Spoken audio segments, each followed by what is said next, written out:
3 o'clock on this Monday. Welcome into the Postgame show alongside Elijah Campbell. I'm Jay Phillips. Thank you so much for being with us. Gamecock head baseball coach Mark Kingston will join us for what will be regular Monday visits. We didn't have one last week because we were off, and they had a whole bunch of baseball last week. But looking forward to talking with Mark. His team is scoring a lot of runs. The anomaly on Saturday of losing by a lot of runs, but they weren't happy with that one. Boy, in postgame, you could tell the guys weren't happy, and they... 4 or 5 of their wins already are run rule win. That's hard to say, run rule wins. But they got another one yesterday. But they've moved up in the polls into the top 20 ahead of the weekend matchup with Clemson. Gardner-Webb will be down before that. That'll be tomorrow afternoon. So as Elijah told us last week, I think we have 2 more abbreviated programs. Actually, we only have 1 more abbreviated program. Because next week, the game starts at 3 o'clock. So we don't even have a show. Oh, that's right. So I kind of grouped it in with the abbreviated one. Yeah, so whatever day, I think that's next Wednesday against Davidson. So the night prior, I'm probably staying out late till I was going to say, that's like 10 o'clock for you. Yeah, like 10. Stayed out late the other night for my wife and me anyway. Went to see Lettuce down at the Senate. A lot of fun. Nice. Tomato didn't open, did they? Yeah, they can play, man. They're fun. That was good. They're jamming. It was good. And now I have like a quota on. I filled my quota for staying out late for a long time to come. But again, plenty to get to on the program beyond Coach Kingston. We got a lot of basketball to discuss. Some Gamecock football news. There's some conference football proposal news that is out there. We'll talk about that throughout the day for you. Court storming. Ticket sales are brisk already for the Liverpool-Manchester United matchup at Williams-Brice Stadium. Glad to see that. So we'll get into all of those things for you throughout the course of the afternoon. Let's start. We'll come back around to this, I'm sure. But we'll start with basketball. Elijah, we had fun with it, and Elijah's EBPI, we call it, the Elijah Basketball Percentage Index, gave South Carolina a very heavy opportunity to win the ball game on Saturday afternoon over in Oxford. And really from pretty much the get-go, I would say. Pretty much, I can't really think of a time, and I'm trying to, I can't really think of a time where I thought Ole Miss was going to threaten South Carolina. I mean, if you take just a game being tight early, but let's say the final 30 minutes of the game, South Carolina was in total control. There was never really any moment. There was one I texted you.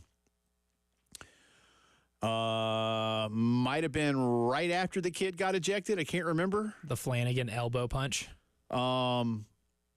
And I said, if I'm Beard, yeah, it probably was a few minutes after that, right? And I said, if I'm Chris Beard, I'm saying to my guys, okay, remember in their place, this is when we did it. Now let's go do it again, but do it. Let's finish the job. And instead, South Carolina never let that happen. And clearly, as you pointed out, there were deficiencies that Ole Miss had, and early in that game, even though they came back late in Columbia, early in that game is what really kind of set the tone for Mississippi. Otherwise, Carolina might have won that game by 30 because Ole Miss was making those twos that you were talking about. Mm-hmm. And they made a couple of them here or there.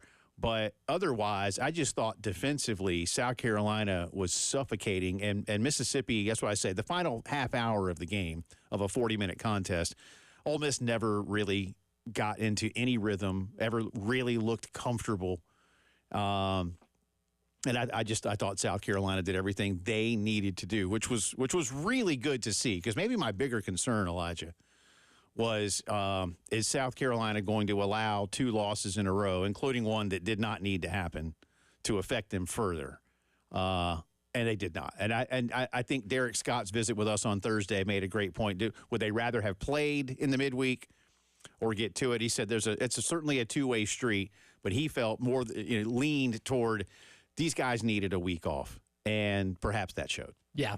Well, defensively, they looked like a team that had a week off, right? I mean, in the last 15 minutes of that LSU game, a lot of the defensive lapses were communication and staying in front of the ball, which are things that usually they're really, really good at. I think them having that week off helps a lot with the legs and being able to stay in front of really good athletic players. And, of course, that's almost all Ole Miss has on the perimeter are guys who are really good, really athletic, and get to their spots really well. And they just kind of baited Ole Miss into what Ole Miss wants to do anyway. I think there's almost, with the way South Carolina forces teams to take long contested two-point jumpers and the way Ole Miss takes long contested two-point jumpers, it's almost like an unspoken agreement before the game that that's what Ole Miss is going to do. They're going to have to hit them. Well, per Bart Torvik, Ole Miss was 5 for 23 on long twos. Not going to get it done. And I think it's Ole Miss's shot selection combined with South Carolina making them shoot those shots in an uncomfortable manner that really helped them win that game. And, also we talked about Ole Miss being the worst defensive rebounding team in the SEC. You got to be able to take advantage of that. South Carolina had 15 offensive rebounds, which accounted for 40% of their missed shots. Yeah. That made a big difference. Big difference. And like I said, I felt like Carolina really, and Carolina, to their credit, really looked confident and comfortable. They didn't look pushed. They didn't look stressed. Not to say they should have. I don't mean it that way. But, it was just a really comfortable, this is who we are kind of win, which, again, against both LSU that they lost and against Mississippi and Columbia that they held on to win, they were doing everything they need to do. They let it get away from them this time, and that was my biggest concern, is if you do it again, I almost was going to text you and go, all right, listen, no more building of 16-point leads. Cap it at 15. And don't get any higher. And then just stay right there. Then you're fine. Just play even. Because the 2 games in a row, well, not 2 games in a row, but 2 games like that, and again, I know you won one of them, but you got up and maybe you just got like, okay, we're good. And Lamont didn't let him do that the other day. So perhaps that's a turning of the corner. At A&M tomorrow night, Wednesday night. And that becomes now, again, I don't get into, we'll get into some stats and highlights and comments in a few. I'm not going must win. I'm not. But here's what I'll say about the importance now. You win Wednesday in College Station, and you turn that Florida game into one that puts a lot more pressure on the shoulders of Florida in your gym. Because if you don't win, and I like your point, I absolutely expect the Florida Gators to beat winless in conference play Missouri this week. Yep. Good. I mean, if you're a Gamecock fan, pull your you-know-what off for Missouri to win that game, but don't expect it in any way, shape, or form. But if you, South Carolina, can go on the road again and win in College Station and beat a team that's a bubble team, you turn that game – you don't turn it into, meaningless for you, but you create separation that forces Florida to have to win that game, and you'd still might have an opportunity to finish ahead of them. So, boy, it would be a really big – and, of course, you still just want to beat Florida. Don't get me wrong. But boy, winning that game would change what Todd Golden and his team have to do in Columbia in a big way. And do they handle that pressure? Who knows? Yeah, and that's the thing, too. I mean, the separation, because then after that game, you only have 2 left in your season. Getting a 2-game lead – owning the tiebreaker with 2 games left in the conference slate guarantees that you would have a spot above Florida, which could potentially be the number 4 spot in the SEC tournament, meaning you start on Friday, which is the goal that we've kind of given this team, the outsiders goal, because their goal is obviously to try to win the conference. Sure. But I think we've kind of let that one sail after the LSU loss, but there is the possibility of starting on Friday. That's incredibly likely if you beat Texas A&M, which I think is more likely than them beating Ole Miss, because Texas A&M, for large chunks of the season, they've not been a really good basketball team. So Saturday night they got completely smacked up in a way that could be a season breaker mentally for a team like that. And also Texas A&M, as good as they've played at home this year, they're not dominant at home. So there's a really good roadmap to go in there and win that game, and then the Florida game could almost be for 4th place, depending on what happens with Kentucky, and then, of course, if you end up dropping Tennessee and Mississippi State, which both likely, or not likely, but possible. So the 4th place goal is very much in check if you're able to take care of business at College Station and then beat Florida here. Speaking of getting smacked around, that scene in The Godfather when Sonny finds out that his sister's husband, Carlo, has like been running around and may have been doing some other things to her and to the family. Never seen The Godfather, but I will. Oh, okay. I will paint the picture in my mind. Anyway, Sonny Corleone has a temper on him. And he goes and he starts beating him up in the street in front of God and everybody. And then when he's finished beating him up, he beats him up some more. And just for good measure, after he's beating him up some more, he kicks him right in the ribs and then walks away. That's what Kentucky did to Alabama the other night. They beat the crap out of them. And they were just sitting there like defenseless. And then Kentucky just decided to kick him in the ribs. That's what I texted you. I was like, this is bad now, man. Did Alabama just quit? Like, is there something else? That I was really expecting a heavyweight battle there. And I was expecting Nate Oates' team to kind of prove we are indeed the best team in the Southeastern Conference because they went in as the best team in the Southeastern Conference, at least according to the standings. That was beyond ugly. I mean, this is kind of what Alabama's been this year, which is an electric offensive team. Like, not many teams score 95 points on the road and still lose pretty easily. There was just from I guess the last 10 minutes of the first half in that game and the first 10 minutes of the second half, Kentucky scored 67 points. That's a 20-minute stretch where Kentucky scored 67 points. I mean, that's NBA stuff. Yeah, that's a game in which there are two teams that can score at will with anybody in the country and two teams that also are turnstiles defensively. And Alabama was the looser, the more, I guess, WD-40'd up turnstile on Saturday because they let Kentucky get whatever they wanted. Alabama's deficiencies are definitely on the defensive end, and so are Kentucky's. Those two teams play way too much alike for anybody's comfort. But Kentucky just kind of did what they do best better than what Alabama did, especially for that 20-minute stretch. It was over after that. And then the next day on that floor, South Carolina did the same thing in women's basketball to Kentucky's team. There were 4 teams that played at Rupp Arena this weekend. Alabama scored 95 points and was the third of 4 teams. That's great. Let that sink in. That's crazy. Was that Carolina's first 100-point game in conference play? Is that right? Ooh, I can't remember if it was in conference play or not. I want to say they've had they've hit the century mark in conference play this season. I couldn't remember. I wasn't sure. Back. I'm not sure. They've done that a lot. I know they did it a lot in the non-con. But anyway, so all right, we got a lot of basketball to get to. We'll give you the polls from both teams coming up a little bit later on. And again, remind you that Coach Mark Kingston, Gamecock head baseball coach, will be joining us coming up at the bottom of the hour. So in about 15, 20 minutes, we'll talk to Coach Kingston. And yes, for those of you that are thinking it, I will now be working diligently to make certain that young Elijah Campbell watches The Godfather. It's a goal. Oh, well, once you do, then you'll go, I'm going to watch that again. And then again and again. Well, based off what I've read, I'll have to watch that first and then say, you know what I'll do? I'll watch the second one. Listen, they both won Best Picture. And sequels don't oftentimes do that. You might be able to make a case. I'm not saying that I feel this way, but you may be able to make a case, and some people have, that The Godfather is the greatest movie ever made.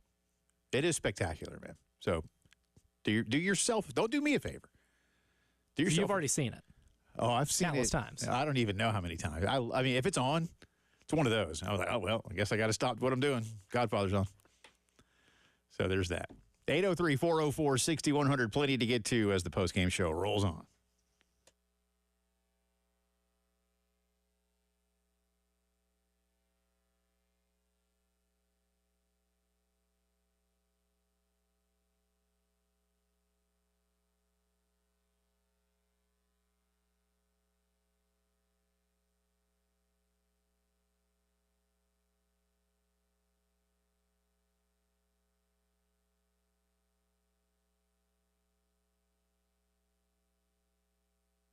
One of our favorite people, really the whole crew, our buddy Ben Cato, Matt, everybody at Cato's Power Equipment, so good to us and have been so good for the Midlands of South Carolina for more than 40 years now. And growing season never really stops in South Carolina, but it is now back in full force. And very soon here, you'll need to be cutting the grass on a regular basis, trimming the hedges, whatever it is that you need to do. Stop in to Cato's today for the very latest in power equipment. Maybe time for an upgrade on your mower.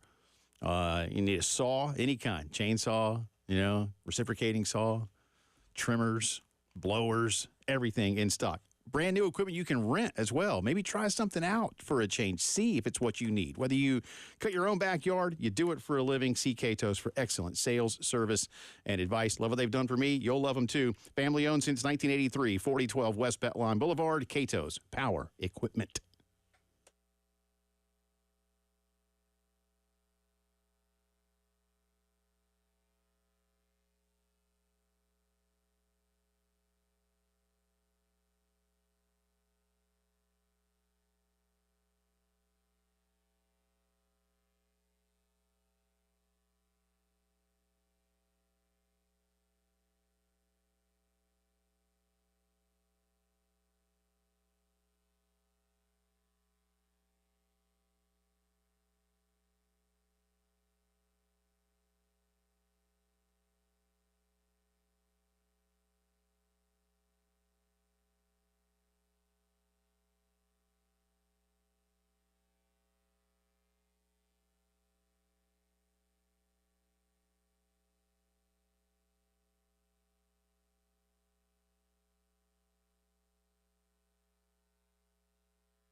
Nineteen minutes after 3 o'clock on this Monday. Welcome back in. Post-game show continues from the Herndon Chevy Studios. Gamecock baseball coach Mark Kingston coming up in just a few. A lot of sound to get to from Coach Paris, Coach Staley. We will talk in detail, so we're not burying this or putting it to the side.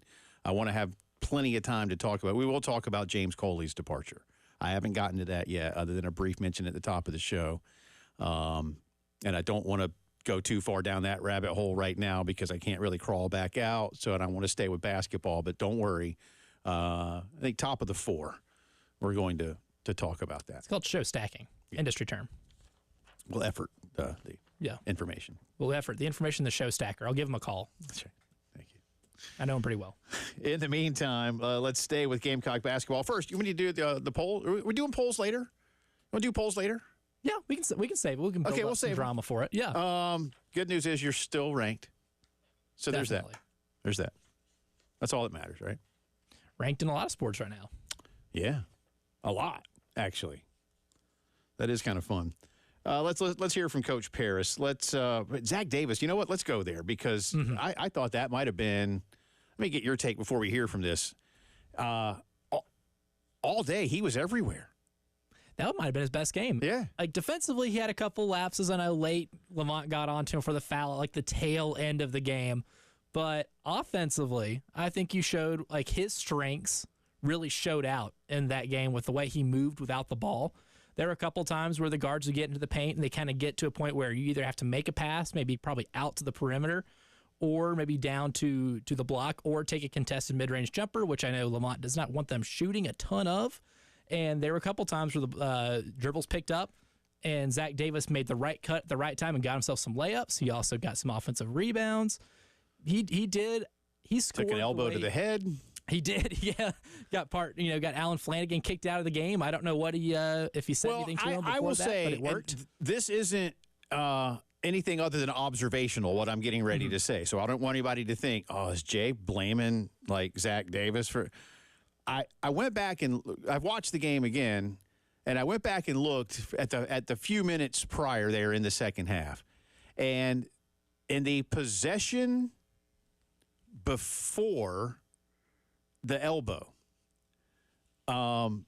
Zach definitely bumped Flanagan in the lane. And there was definitely some jawing and what I call, now, not to the point that should rise to someone retaliating by, giving you a forearm shiver into the head. Yeah, no one should ever react to a bee sting with an atom bomb. But there was clearly that was a thing. And if you go back and look, you'll see it.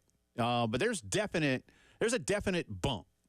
There was a foul and a jump shot beforehand where Zach got called for it. Right. He got called for it, and Flanagan went to the line. So it was, something was building. Now, again, Flanagan should, I texted you immediately, and I was like, you got to throw this guy out. Mm-hmm. Immediately. In fact, I was waiting, like, what are y'all even looking at? Once you see what it was, that should have been it. Like, I know they got to go through protocols and whatever, but... Love the broadcast crew. Thought they did a fantastic job, but they were almost like nonchalant about it. Like, well, we'll see if they upgrade this to a flagrant one. I was like, upgrade to a flagrant one, buddy. That's almost assault. Yeah. In some states, like, what are we talking about? Yeah. If they upgrade it, they're going to upgrade it, and not just to a 1, but a 2. I didn't throw this out on Twitter. I threw it to you and to a couple of my buddies. I think, and I haven't seen yet, but I feel like Flanagan should be suspended for Mississippi's next game as well. Mm-hmm. You can't do that. No. I mean, the only difference in that and a punch is his elbow, not his fist. And the thing too about Flanagan is after the contact, he kind of drifts into the middle of the lane and like almost does a what? Like he tried to be slick with it. Like, in what world are you getting away with that? I put it on Twitter, like when it happened, but I said, it's A+. I won't repeat it, but like it was pretty dumb. Like there are cameras everywhere, buddy. There was an official about 10 feet in front of you. Yeah. And it was immediately, but I was like, that's ejectable. Yeah. And suspendable. Yeah. I think suspend one game for the act and then one for the stupidity. I think that might be fair as well. But here is, to come back around to it, cut 5, obviously, on our list, Elijah, Coach Lamont Paris in postgame on the performance of young Zach Davis. Yeah, he was really active. I thought he set the tone defensively for us right out of the gates and did some really good stuff and was flying around. And even a couple rebounds that he didn't get, he just flew into a crowd and tipped the ball to where we could chase it down. He was for the large part, for the most important, critical part of the game, he was extremely disciplined in his work because it's work to do what he does out there. He was very disciplined in his work, and And, he let a couple loose at times where, that just were a couple of decisions that he got outside of the scope of what he wanted to get done. But I thought he was pivotal in terms of helping us establish what this day was going to look like from a defensive standpoint from our end. Zach Davis line, 31 minutes, 14 points, 9 rebounds, 5 of them offensive, going back to Elijah's earlier point about Carolina's prowess on the offensive side of the rebounding situation. Had an assist, did commit 4 fouls, but again, was playing aggressive defense, and they give you 5. That's what I always say. They give you 5. Yeah, use them up. 4 of 9 from the floor, 6 of 8 from the line. But, again, the presence throughout the day was felt. I mean, he was everywhere all day. I think it was his best performance of the year. Oh, it definitely was. Yeah. And considering they're down a starter, I think that's about as well as you could play to really make up for a lot of what you lost going into it. And that starter is Miles Studi. Here is Coach Paris on Miles' status. Yeah, it's hard to get an idea of what the real scope of it is, but, some of it is like in that first 24, 48 hours, how his body responds to the injury. So I think as we get back there this afternoon, I'll reach out to him and Mark, and I think by tomorrow we'll have a better idea of it. But I do know this, it could have been significantly worse, kind of like when his shoulder, he was out for 3 games or whatever it was, but that could have been significantly worse, and certainly this could have been significantly worse also. So we'll, you'll see. Again, you go to College Station Wednesday. You've got Florida here. Everybody you play now, Tennessee's in. There's no question. Tennessee's playing for seeding at this point in time. A&M, can go either way. Florida can go either way. State. That's tough. Yeah. On the road, that's tough. On the road is tough. And they, too, if they have a good week and a half, then that game could be really important for them. Everybody has an opportunity, obviously, at the tournament in Nashville. But, boy, again, Carolina getting it done this Wednesday night really changes the tone. Not that listen, I'm here for the story and the drama. And if Saturday's head-to-head was for true positioning in the standings, well, hey, that's fun for everybody. But the pressure could be alleviated to some degree if Carolina can take care of business on Wednesday night. One more fun note, too. Not only did you pick up one quad one win by beating Ole Miss, who is right at the quad one cut line for a road game, but Mississippi State vaulted from 32 to number 28 in net. So while you only played one game, you picked up 2 quad one wins. So that's Mississippi State taking care of business on the road at LSU, which is only their second true road win of the year. And I guess Kentucky beating Alabama helps you a little bit. You winning on the road helps you a little bit. Carolina went up 11 spots, but it's, from a modest 58 to a modest 47. So, still that net ranking, that strength of schedule number is still a little bit of a drag, much like the home loss to LSU is pulling you back just a little bit. But again, just do the important part, win your games. Yeah.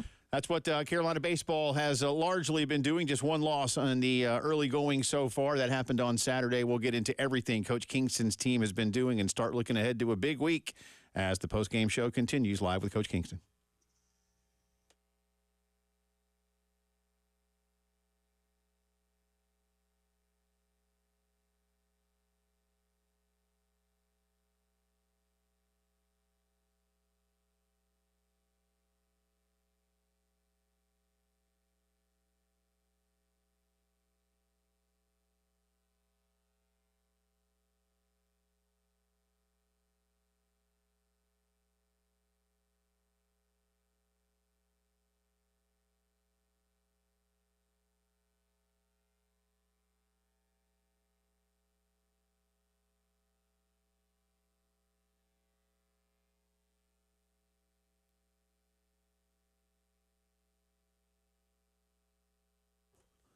Love telling you about our good friends at Palmetto Citizens Federal Credit Union. You a homeowner, you looking to make some improvements around the house, whether it's maybe an addition, just some remodeling, things like that. Tap in to your equity. A home equity line of credit can maybe mean a lower rate and a great option for you and your family. And as a local not-for-profit financial institution, Palmetto Citizens has been serving the financial needs of the Midlands for nearly 100 years. Home equity loans offer great low rates, no closing costs or application fees.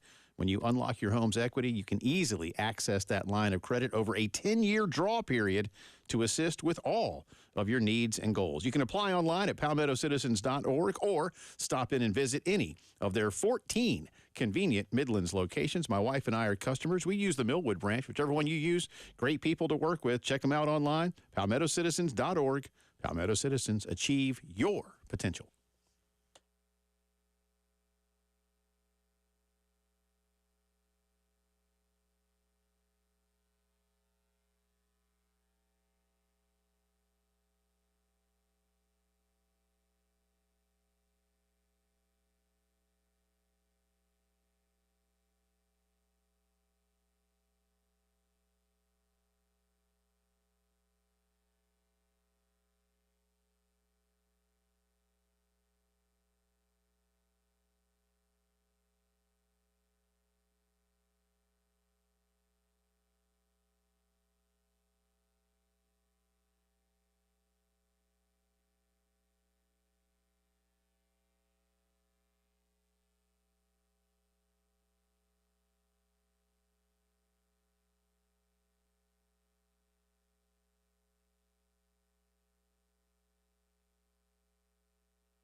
And he rips this to deep left. And it's going to be a 2-home run day for Cole Messina, who calls ball game. A corner pantry home run from Cole Messina. His second of the afternoon, a 2-run shot once again, and the Gamecocks will take the lead out to 12-1, and that should do it for this contest.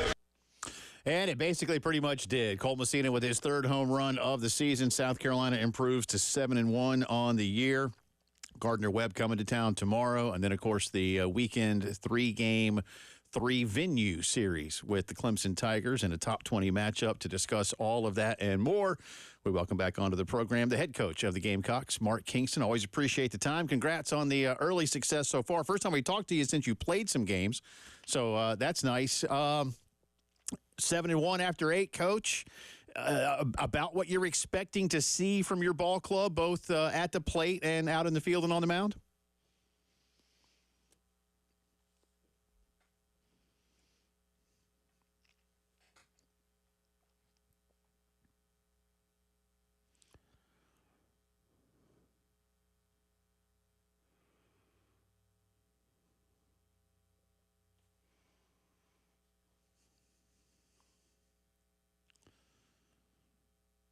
Yeah, I know you don't like the way Saturday went, but this Belmont team has beaten Vandy a few times through the years. I mean, they're pretty good. And as I told a friend of mine yesterday, it's sports. Sometimes you lose. So I know people don't expect that after the way you guys have been playing. When you look at your offensive prowess right now, Brewer is obviously killing it. LeCroy is killing it. You got a lot of guys that are doing very well at the plate right now, and you're scoring runs in bunches. What do you like about the 1 through 9 in terms of what it's doing to support one another?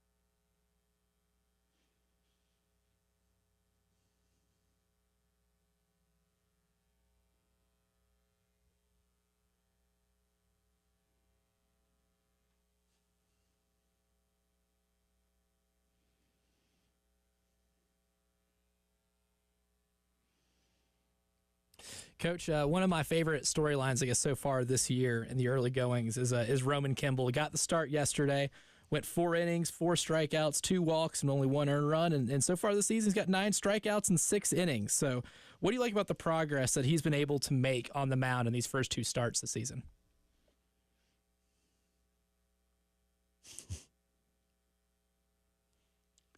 Oh, I think we might.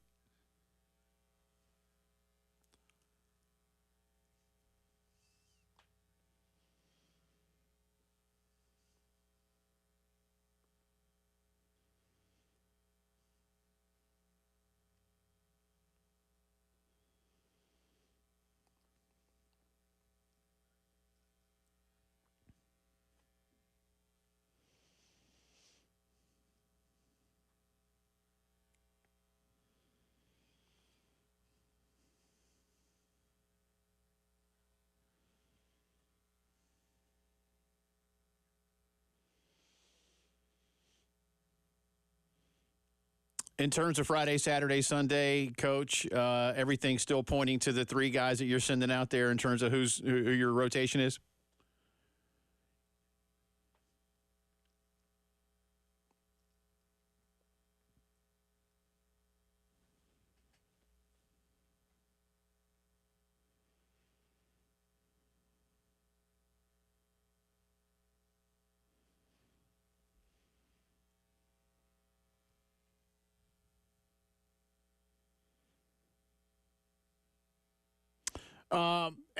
One thing that I'm looking at, and I don't know how you feel. For one thing, you're getting on base. You've already talked about it. You've walked 76 times. You guys got a lot of hits. You've already hit 10 home runs, but you have left 91 men on base. I don't know how you guys break that down in terms of what a percentage is, how big a problem that might be, considering the amount of runs you're scoring. But what do you look at as the number one thing there that's correctable?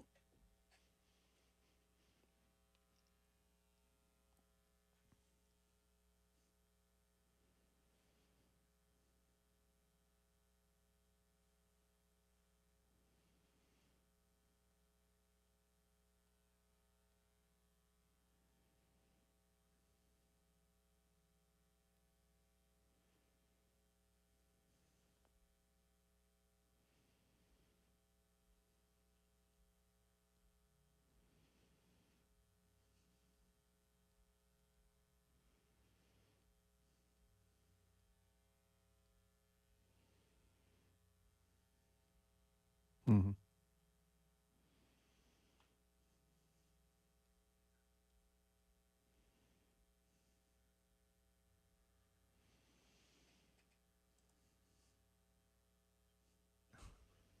Yeah, I like your chances on winning a lot of games if you're able to score 14 runs a game. I'm not a math wizard, but I like your odds there. And Jay kind of touched on it earlier, but I want to ask specifically about Dylan Brewer, who in the 7 holes hitting .560 and has 10 runs batted in and has got about 17 total bases this year. How big is it to have that type of production at that part of the lineup, and what have you seen from him that's kind of maybe attributed to this early season boom?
Couple more minutes here with Gamecock baseball coach Mark Kingston. Your closest game so far, Coach, in terms of victories at least, has been the opener, a 5-1 win. Everything else, what we just kind of pointed out with Elijah there, you're winning quite comfortably, and then Saturday was a loss that got away from you. You haven't really had a chance to tax your bullpen in any meaningful way late in games. Any concern about not being able? I mean, look, you'd rather win them all comfortably, like we said. We get that much. But do you still have, identifiable guys for the roles that they may need to play in tighter ball games?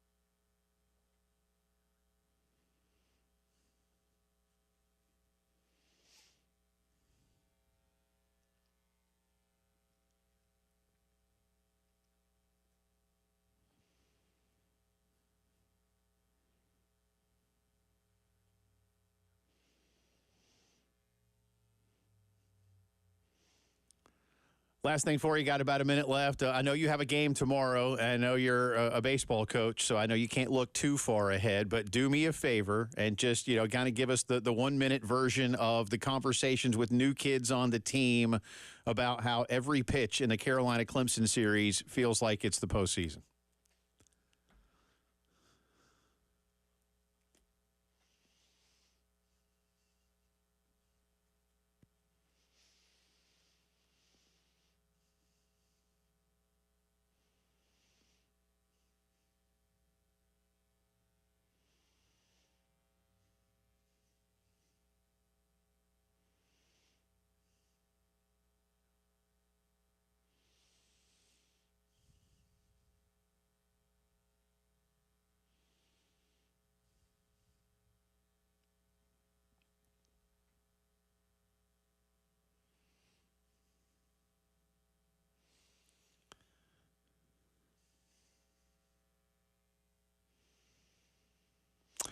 Good luck this week. We appreciate you. We'll talk to you next week. Thank you as always, sir. You bet. That is Gamecock head baseball coach Mark Kingston. Gardner-Webb tomorrow afternoon, 3 with Clemson. The first 2 here in Columbia, and Sunday afternoon, up at Doug Kingsmore. We'll get you top 25s, men's and women's basketball, and the latest D1 baseball poll when the postgame show comes back.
NBA today, crawl.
"11 minutes in front of 4 o'clock. I'm new at this job. It's been like, what, 16 days? I've more like 16 years, at least at this radio station. Plus basically another 6 before that. And Did that go out for a second? I guess Oh, it did. Yeah, the words NBA Today, definitely. I was looking at an NBA Today crawl, and I thought I was hitting my talkback button because I really didn't look down. I was looking at it go by. Trying to do the no-look pass. And I Sometimes just it hit the fails. wrong button here. I have 3 buttons that I can choose from, and I hit the wrong one.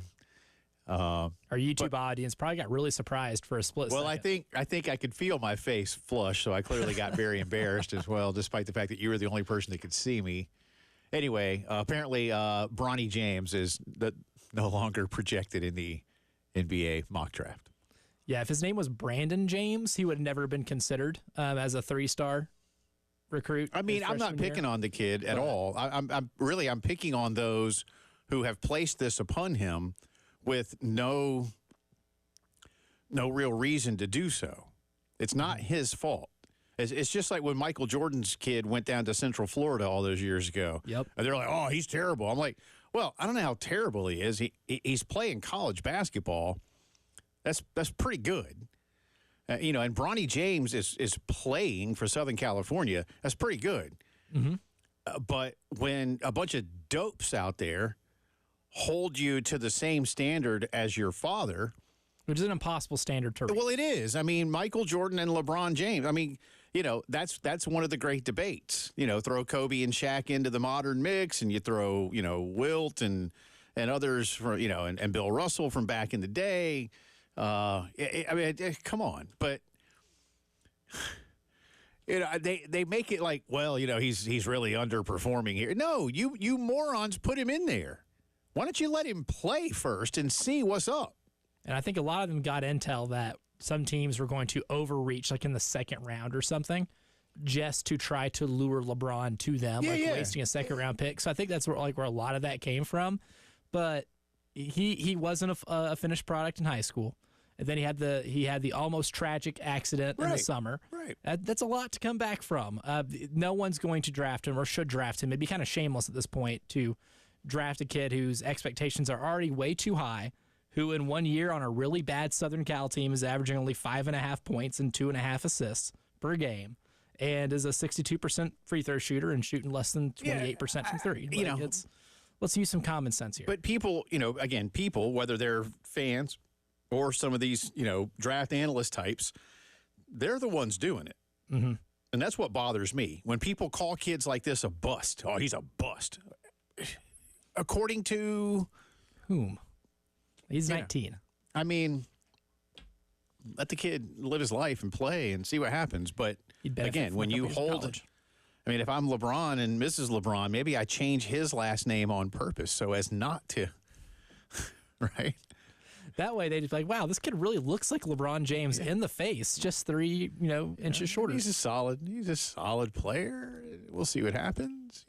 No expectations, but no, and newsflash, not going to be LeBron. No, yeah, he didn't get the 6'8" gene that LeBron got. I mean, there hasn't ever been a LeBron. There have been great players that dominated the game. Michael Jordan didn't do what LeBron does. Kobe didn't do what LeBron does. Dr. J didn't do, what LeBron does. They were all magnificent players. But, anyway. Truly I'm sorry that I screwed up technically here, and but yeah, I saw that and then it became a thing. Real quick here, South Carolina men's basketball has moved up 2 spots in the latest AP Top 25. Houston is now the #1 team in the country. Purdue is up. Connecticut, of course, losing to Creighton last week, falls down to 3rd. Tennessee is 4th. Marquette is up to 5. Arizona 6, Kansas 7, Iowa State 8, North Carolina 9, and Duke, after that loss at Wake Forest, we'll talk more about that next hour, is number 10. Auburn is 11th, followed by Creighton, who's up 3 spots, Illinois, Alabama, and Baylor behind. Then Kentucky up a spot to 16, St. Mary's. The Gamecocks, Washington State, San Diego State round out the top 20. The final 5, Dayton, Utah State, Gonzaga, Florida into the poll with 19 wins. Florida's playing great basketball, y'all. And South Florida is number 25. The first time ever. Yeah, it's pretty cool. Dawn Staley's women's team, of course, remains the number one team in the country, getting all 35 first-place votes. Ohio State is second, Texas third, Stanford fourth, Virginia Tech fifth.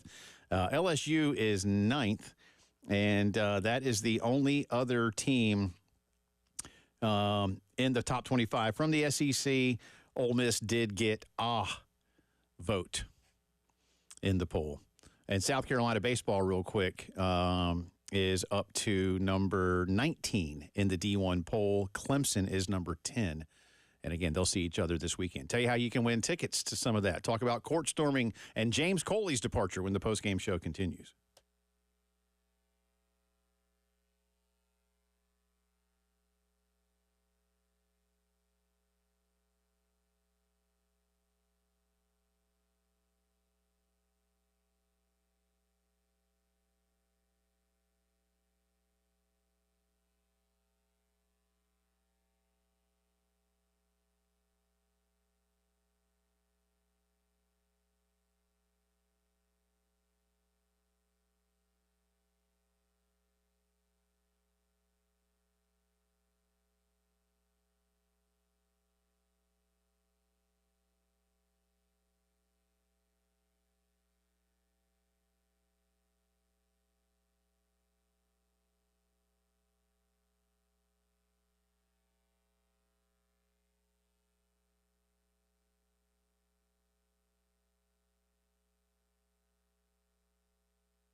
4 o'clock on this Monday. Welcome back in. Second hour of the post-game show underway from the Herndon Chevy Studios in downtown Columbia, along with Elijah Campbell. I'm Jay Phillips. Appreciate you being with us.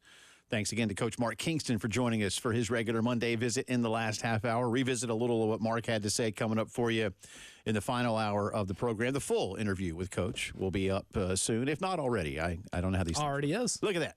The entire hour is already up. You missed the entire hour of the show. It's already up there. Just moving right along there. So 1075thegame.com. Let me go ahead and mention this because I do think it's important. So I'm going to get a little business out of the way now. Then we'll talk more about what we are doing today. But it is, of course, Carolina Clemson baseball weekend. If you would like to go this weekend, subscribe to our YouTube channel. The Game TV is what it's called. Then go to 1075thegame.com, fill out a little form, hit submit, and there's an opportunity for you to get tickets to Carolina Clemson at Founders Park. So good luck. I mean, that's all you have to do. I mean, I'm not saying that. I don't know that means you get them. I mean, because then like 10,000 people could do this, and we don't have. Enters your if you. But it enters you in. And you know what? Your chance right now by not entering is 0% in terms of winning these tickets. See. It is increased if you submit and do everything that was just asked of you. Yeah. So, again, subscribe to our YouTube channel. Math. I hate math. Percentages. Odds. Yes. Subscribe to the YouTube channel. Then go to 1075thegame.com. Find the little, as Terry Ford likes to say, the little flippy thingy. It'll tell you where, somewhere on the website. A slideshow, some might call it. Yeah. And you know what? We just got a new subscriber right now. And I'm sure whoever just subscribed, because I get alerts on my phone whenever we do, probably is entering the contest right now. Well, good luck to that person. Shout out, Tammy. Way to go. Pull it for you. All right, so South Carolina football got kind of a little gut punch this weekend. Many of you have heard, but if you have not, relatively new, as in this offseason, wide receivers coach James Coley is leaving for the same position at the University of Georgia. James came from Texas A&M, but he was picked by Coach Beamer and Coach Loggins primarily. Well, there's a lot of reasons, but one of them, I say primarily, that's probably not right, but one of the strongest reasons is that Shane worked with James for a couple of seasons over in Athens. And for one of the years now, I don't think Shane was there then, but James Coley was also Georgia's offensive coordinator. And that was a team that was hit by a few injuries. They were still really good, but they weren't good enough. And Coley moved on. Todd Monken was available. Georgia wins championships. And look, this is a transient business. So, James looked for opportunities elsewhere. Came to Carolina after a year with Jimbo Fisher and Bobby Petrino at Texas A&M. Excellent reputation as a recruiter and a developer. And where there's one, there's more. I had somebody hit me, and I'll read this to you. Let me go back to my Twitter notifications. And yes, I'm still calling it that. Sorry, I'm just not doing the other thing. John, this is not our regular guy, John. This is somebody that I'd not seen hit me on Twitter before, so thank you. But John says, of the Coley departure, see what happens when you take someone who absolutely wants to be here and Dowell replaces him with someone who's only in it for himself. I said Dowell because he's the one who pulled the strings. And John left that with an exclamation mark. Okay, there's a lot to break down in that. Obviously, he's referring to Justin Stepp wanting to be here. If Justin Stepp still wanted to be here, Justin Stepp could still be here. Now, a lot of people are calling what happened to Justin Stepp a demotion. And I get it in theory. But I responded this. So I'm just going to read you my response because it helps illustrate where I'm coming from. To John, I typed back this morning, I get your point. But from a business of football perspective, Coley was absolutely an upgrade. That is why Georgia gave him a raise and agreed to pay his $450,000 buyout. Remember, Stepp wasn't fired. He left on his own. Demotion is a perception. And I said, I think they'll find a solid replacement.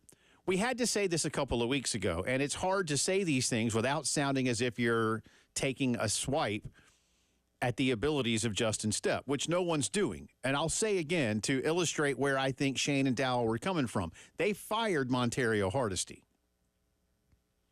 Okay? Montario didn't get a job somewhere else. He didn't leave of his own volition. They weren't happy with his level of production, and they fired him with a year left on his contract. They did not fire Justin Stepp. They wanted Justin Stepp to stay. Justin Stepp didn't want to be the tight ends coach, which is fine for Justin and his career. No one is judging Justin. But I don't think it's apples to apples. Now, John, if Justin wanted to stay, Justin could have stayed. So if he wanted to be here, he could still be here.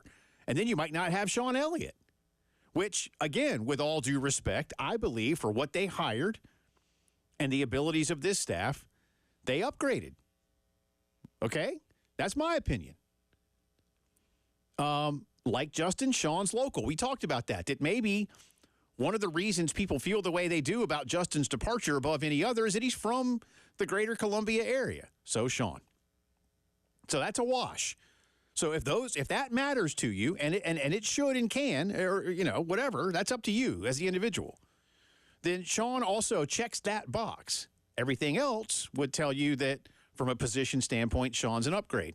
And everything else, when you look at the resume James Coley brought in relative to Justin, was an upgrade. That doesn't mean Justin Stepp's a bad coach. Again, they didn't fire Justin Stepp. Justin Stepp was moved to another position, which happens all the time in football, and then chose to leave on his own. So these are not comparable things, in my opinion, at least not apples to apples, Elijah. Mm-hmm. Now, again, James Coley, and here's another point that I'm trying to make to John and to any of you who feel this way. Whether you like it or not as a Carolina fan, the program that is currently seen as the best in America is the Georgia Bulldog football program. So if you don't think that the Coley hire was an upgrade, then you need to understand that before he ever really got anything going in Columbia, the best program in America came calling for him. That's how good a coach he is. So it was an upgrade. Now, again, that's not to say that Justin was a bad coach or didn't need to be here. Again, they wanted to keep him. That point must be made. Again, Hardesty fired. Stepp shifted position because they found somebody that had a better resume, but they still loved what Justin was able to provide the program. It is that simple in that respect. So, the want to be here part, listen, this is a business. And I get that you want people that want to be here. I've said that all along. In my lifetime, and I'm 52 years old, Shane Beamer's the first head coach that I can recall who was truly and openly campaigning to have this job, that wanted this job. You just saw Sean Elliott last week quit his job as a head football coach in the FBS level to come back because he wanted this opportunity. So you still have some of that same want to. You also have an additional $450,000 now with which to work, is the way I look at it. You already had James's salary budgeted in. I can't remember what he was supposed to make. I want to say it was like $600. Does that sound right? Yep. I don't remember. Whatever. I don't want to say it's irrelevant. It was a lot of money, and they have the money. Mm-hmm. And now they have some extra money. So now you will likely be rating someone else's staff to go get somebody who's really, and I'm not going to sit here and pretend to know. I've looked around at a couple, I had a friend of mine this morning hit me and said, Jason Barnes is doing good things up at Charlotte. I don't know. I know the guy at North Carolina is doing good things. Seen the guy at Purdue is doing good things. I have no idea though. I'm not, and as far as I know, look, Shane keeps these things. He and Dowell will make this decision. So I'm not aggravated per se, even if I sound a little animated, but John is basically saying, well, see, if you had just left Justin alone, none of this would have happened.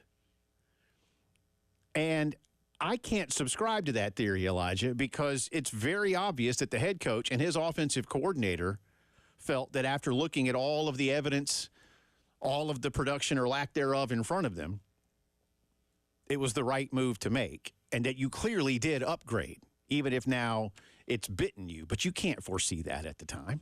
No. And Georgia's had 2 guys leave for head coaching opportunities. Guess who else this offseason had 2 coaches leave for head coaching opportunities?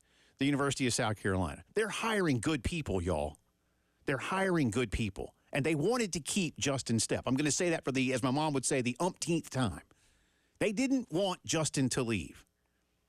But they did feel they had to shift things around, and they did. And I think now they'll go out and get somebody that'll still fill the roles that they need. Would it have been cool if James Coley stayed here? Yeah. Would he have stayed here for a long time?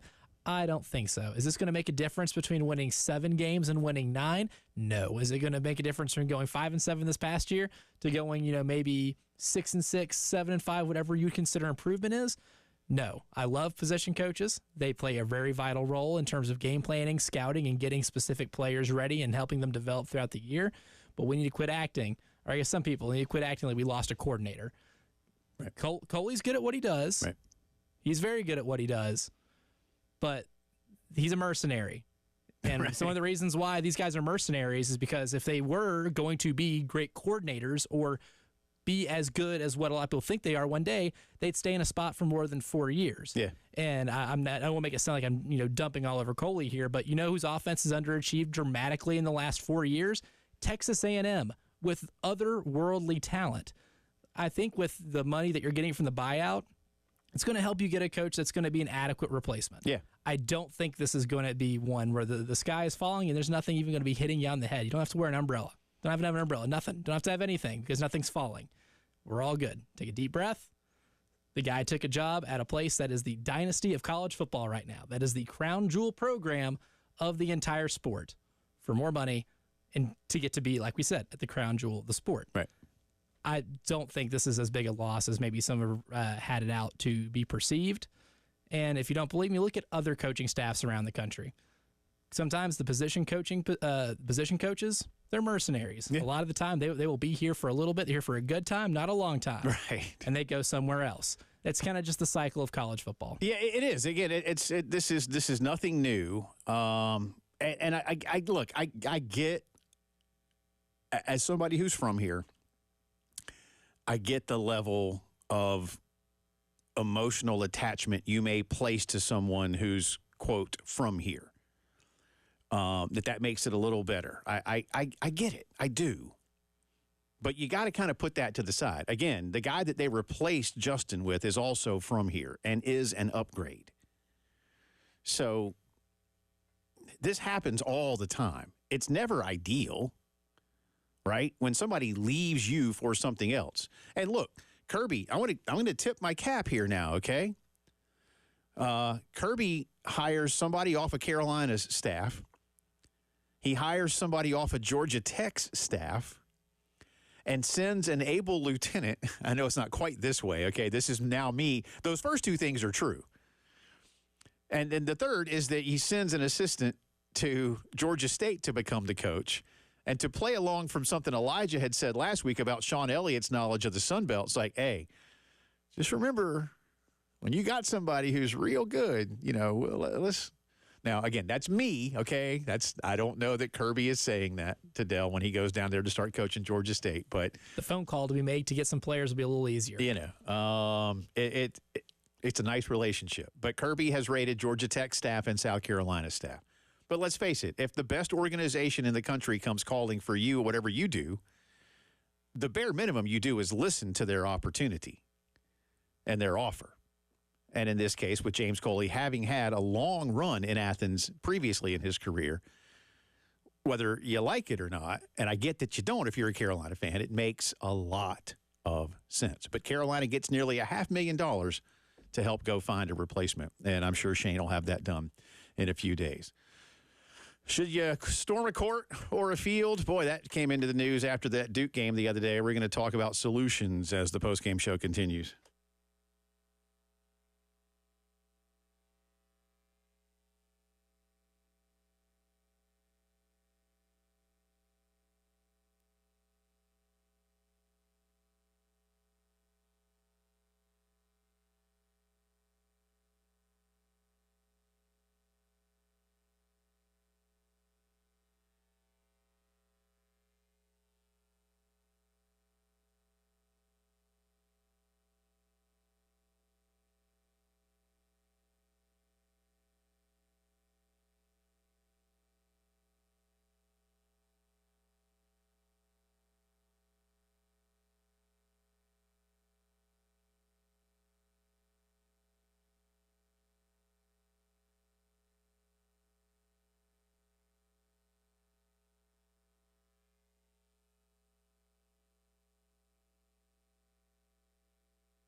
Welcome back into the post-game show on this Monday afternoon. Jay Phillips and Elijah Campbell with you. Appreciate you being with us. Still to come, drive around the SEC next hour, and more thoughts on Carolina's win at Ole Miss. Gamecock men's basketball back in action Wednesday night at A&M. And as Elijah said earlier, A&M humbled in their return game to Knoxville after they had beaten Tennessee in College Station. They lost by, what, almost 30, right? Yeah, I think actually might have been more than 30. It wasn't very pretty. It was enough for I had to stop watching the second half because I felt bad for A&M for a little bit. Real quick, I want to remind you, you can go to 1075thegame.com, register for the Palmetto Citizens Grand Slam giveaway. Every game, Palmetto Citizens will deposit $25 into the pot.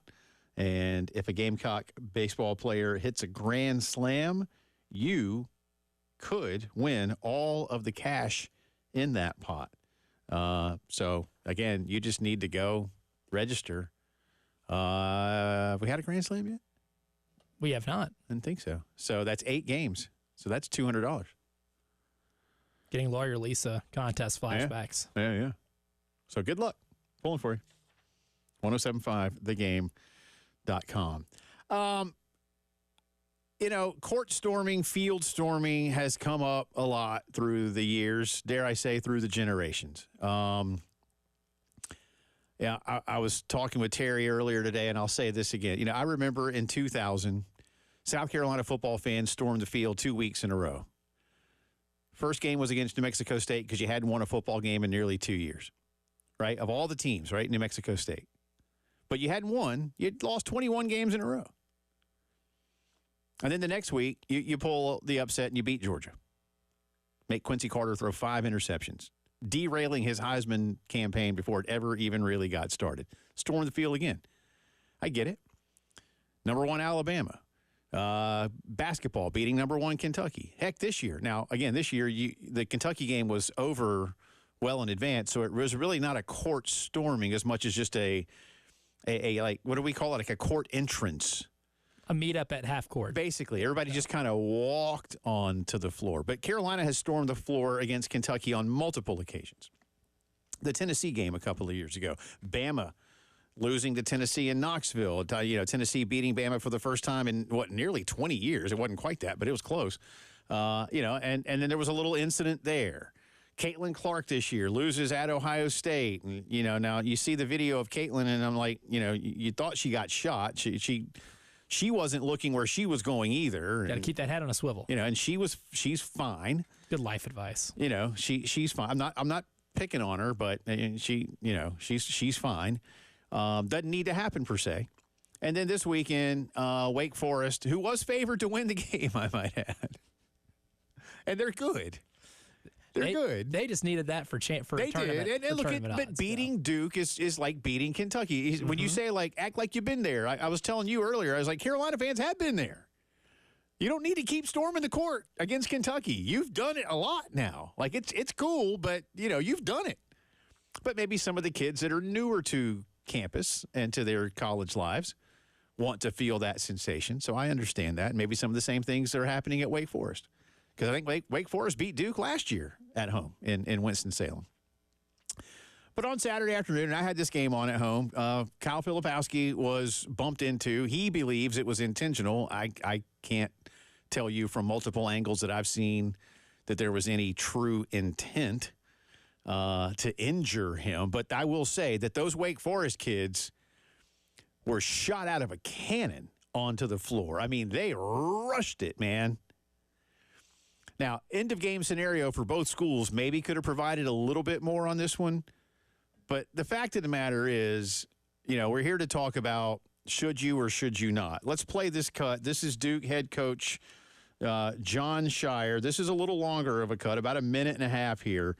But this is John getting a little passionate in postgame after what happened on Saturday. Disappointed we lost.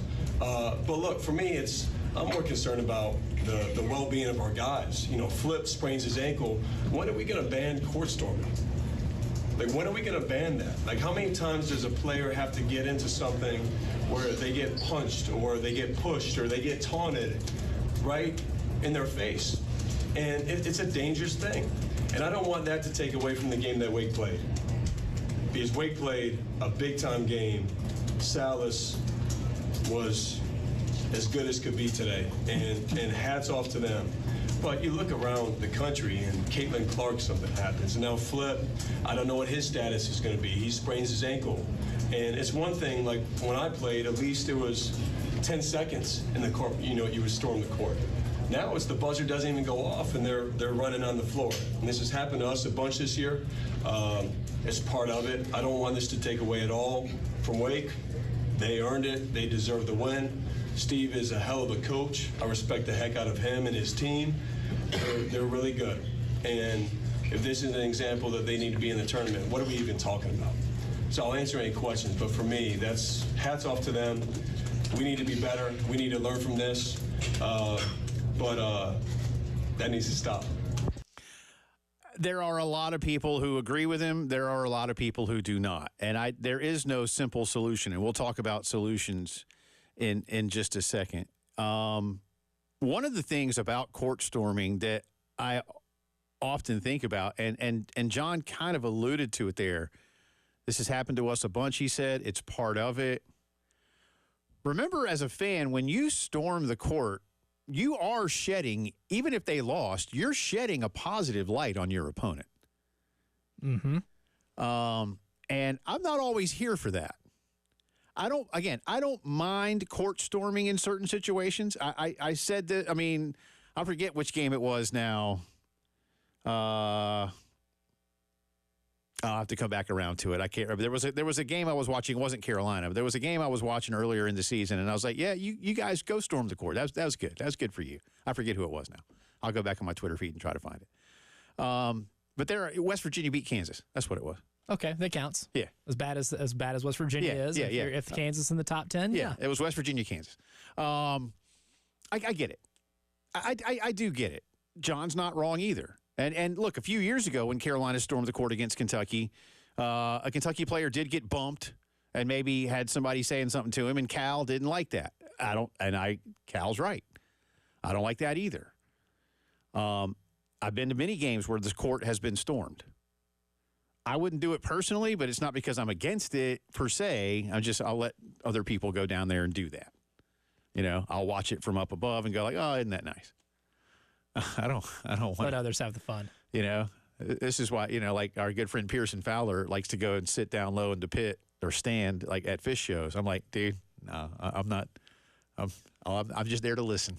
I get too nervous in crowds like that. I'm too claustrophobic. Yeah, I don't want, unless if I need to go get a beer or go to the bathroom, like I got, excuse me.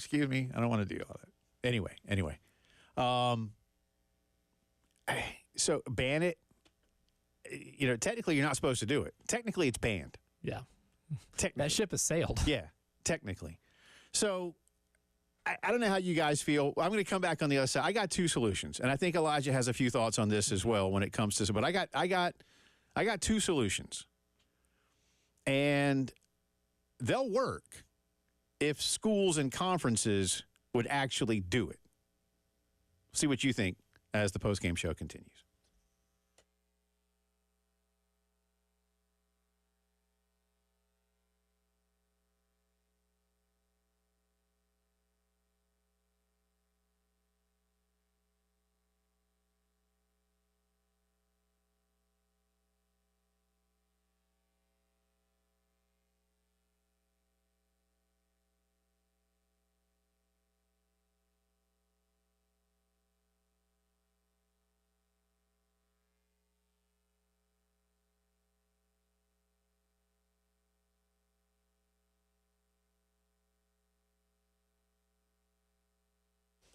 And speaking of our great friends at Palmetto Citizens, I'm ready to tell you about them right now and all the things that they can do for you. Unlike big national banks, when you save money with Palmetto Citizens, it stays right here in the Midlands. They don't loan money out of state or internationally. They keep it all local.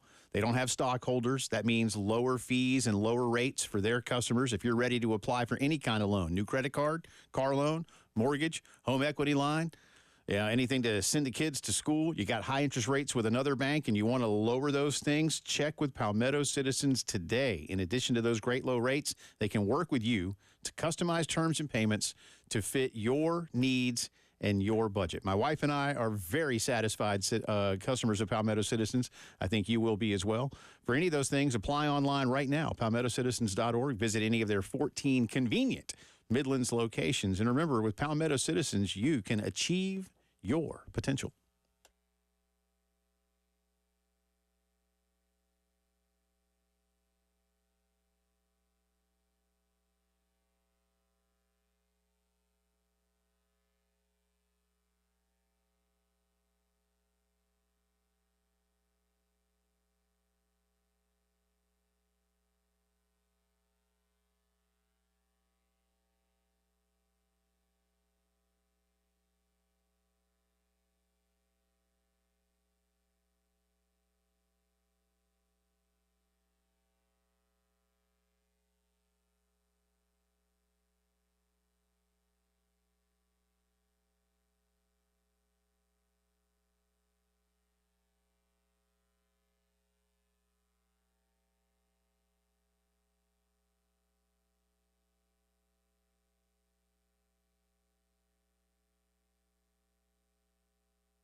From the WIS Traffic Center, I'm Elijah Campbell. The few accidents to report to you that might be causing some delays on the roadways this Monday afternoon. We'll start off here in Casey. An accident's reported on Knox Abbott Drive over at State Street. It's causing some mild traffic backup, as well as another one on I-77 southbound over at the Faro Road exit 19. An accident's been reported as well on Carolina Pines Drive at Jenkins Brothers Road over near Blythewood, and then another one in Richland County on Highway 16 near Highway 48 at South Assembly Street and George Rogers Boulevard. And lastly, we have two more here, one in Lexington County on Old Cherokee Road near Rolling Wood Drive, and one more on Percival Road near Highway 12 at Alpine Road.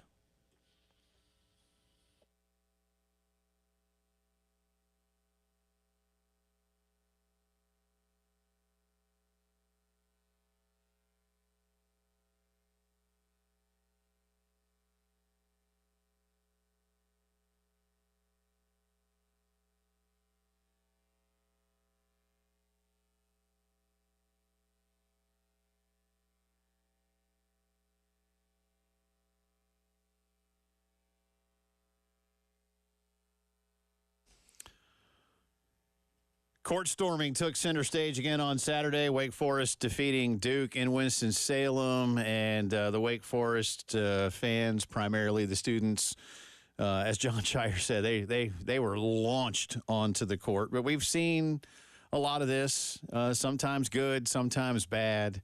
The call now for multiple coaches to get it banned. Again, technically it is outlawed by the Southeastern Conference, by the Atlantic Coast Conference, by the Big Ten Conference. It's not, for what it's worth to you, it is not an NCAA rule. I don't know that it should or shouldn't be. The NCAA has basically given its conferences and member institutions the ability to police that as they best see fit. Well, we all know if you want order and structure and anything to be accurately applied to any kind of rule, the NCAA is the organization to go to. Yeah. The Southeastern Conference last spring updated its fine structure for rushing the court. It is now $100,000 for a first offense, $250,000 for a second, $500,000 for a third, and any subsequent court storming would be $500,000, and those numbers are deducted from your end-of-year annual payments. LSU beat Kentucky a couple of weeks ago in Baton Rouge. They had a $100,000 fine. South Carolina had to pay a $100,000 fine. And the tricky part is, you know, your television partners and really, in my opinion, in a lot of ways, the schools themselves love this because that's a sellable moment. That's a marketing moment. And I get it. I get it. It is. It's cool. It's fun. I get it. But it's only fun and so long as no one gets hurt, whether it be a fan or a player. As we've said before, if it is someone who is paid to be at the game, security otherwise, you know, they could have a workman's compensation claim against their employer, and that could be bad for everybody. If somebody is seriously injured, the school and or conference could absolutely be liable or at least be parties to a lawsuit. And so there's the not so fun part of it too. I got two solutions. One, I've said many times before, and this goes back to last spring when the SEC was discussing redoing it. Again, they really basically doubled it. They went, I think it was 50, 100, 250 was the old structure. Again, now it's 100, 250, $500,000. Add a zero. There's my first solution to each of those. Add a zero. Don't double it. Add a zero. Start at $1 million. Second offense, $2.5 million. Third offense, $5 million. I assure you, with every fiber of my being, schools will do something more about it if that is the fine structure. The $1 million, somebody out there, boy, if this is the game. Like, for instance, let's take that Tennessee-Alabama game a couple years ago. Would the University of Tennessee pay $1 million for that? Yes. Happily. Yes. If Tennessee were to beat Alabama 3 consecutive times in a school year and stuff, would Tennessee want to pay, you know, what then begins to approach $10 million? Probably not so much. So, you know, there's the rub.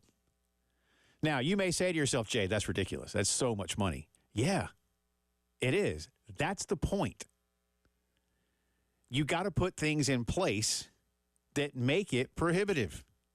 Because $100,000 to a school that is getting ready to make 50-something million from its conference and takes in another, probably, as most schools in our league do, at least another $50 million,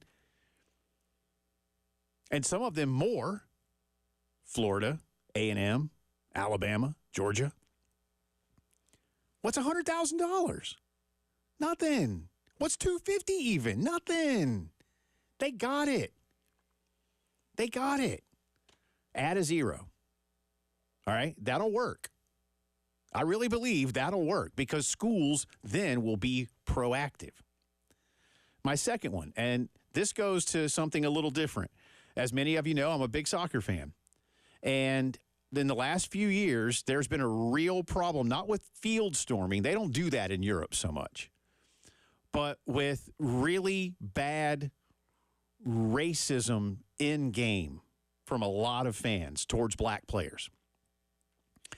And in a couple of instances in Italy, it got so bad, and I think other places have had this happen too, but there's a club in Italy, and I won't get into all the details because it was ugly. It was bad.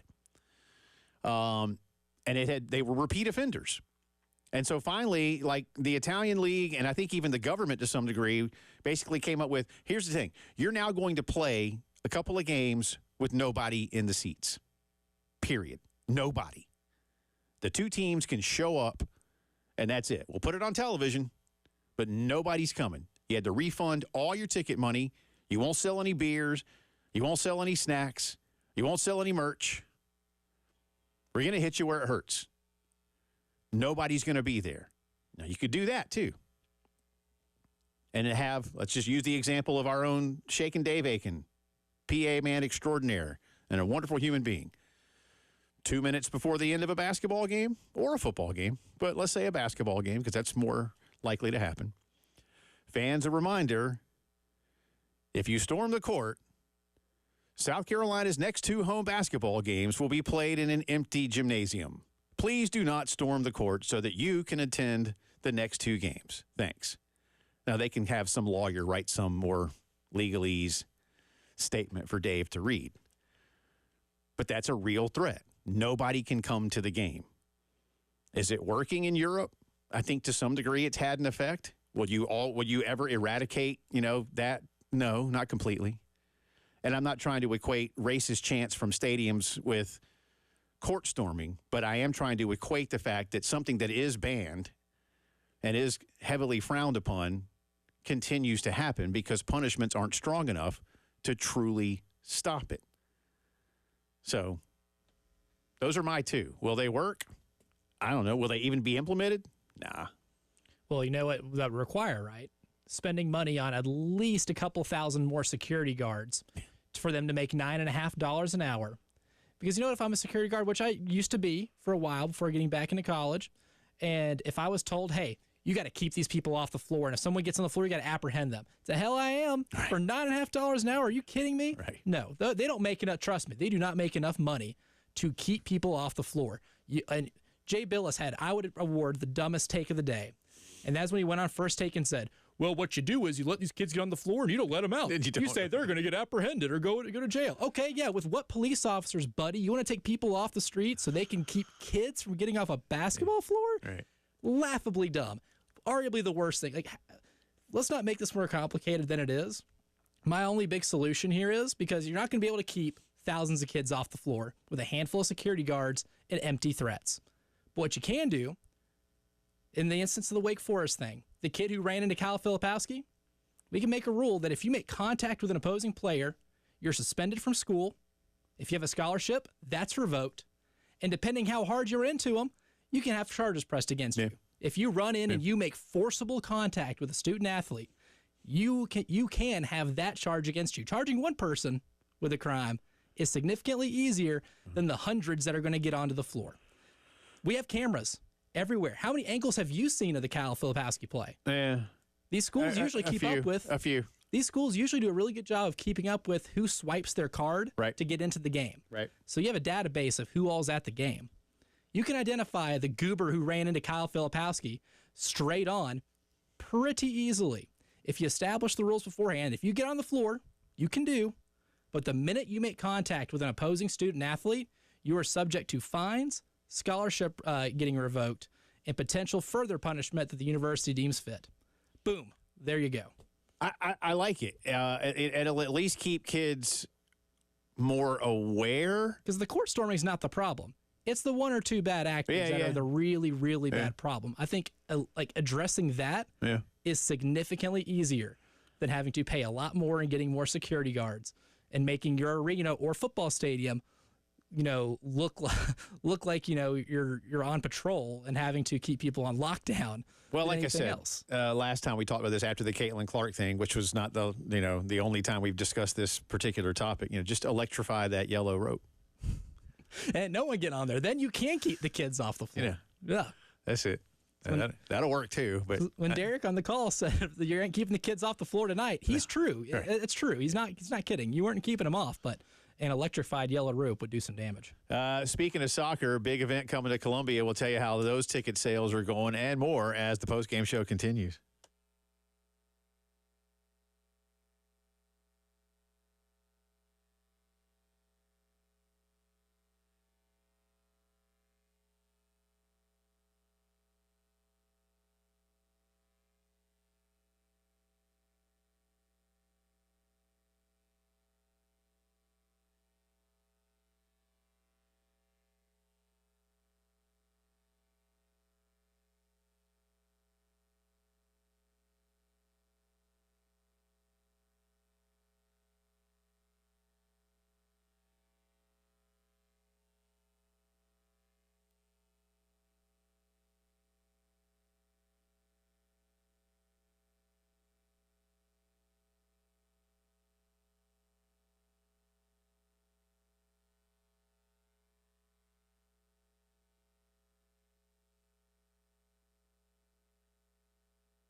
Welcome back in. It's the post-game show on this Monday. Jay Phillips, Elijah Campbell with you. Had fun talking on Friday about a big announcement. Manchester United and Liverpool playing at Williams-Brice Stadium.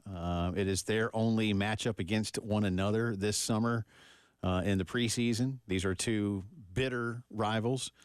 Tickets went on sale today, and at last check, now I know they're expensive. And I'm not here to. I'm not like a marketing guy or whatever. I just know they've done their homework on these kinds of things.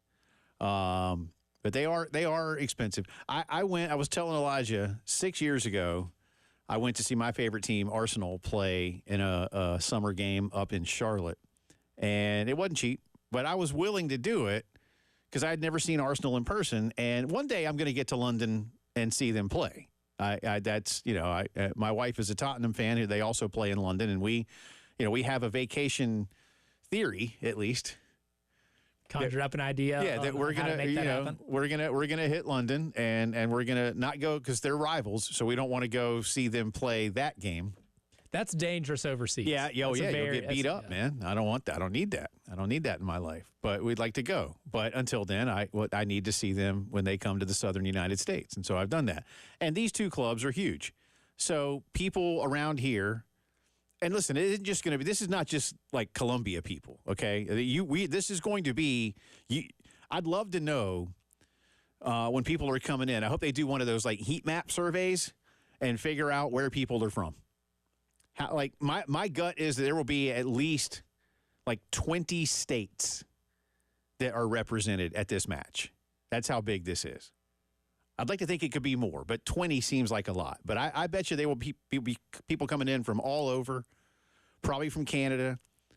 Might even have, I was talking to a friend of mine who is English, like, hey, you might even get people that want to like come to America for a little vacation while they're, head to Charleston or they're Myrtle Beach or something, and they'll go to the match.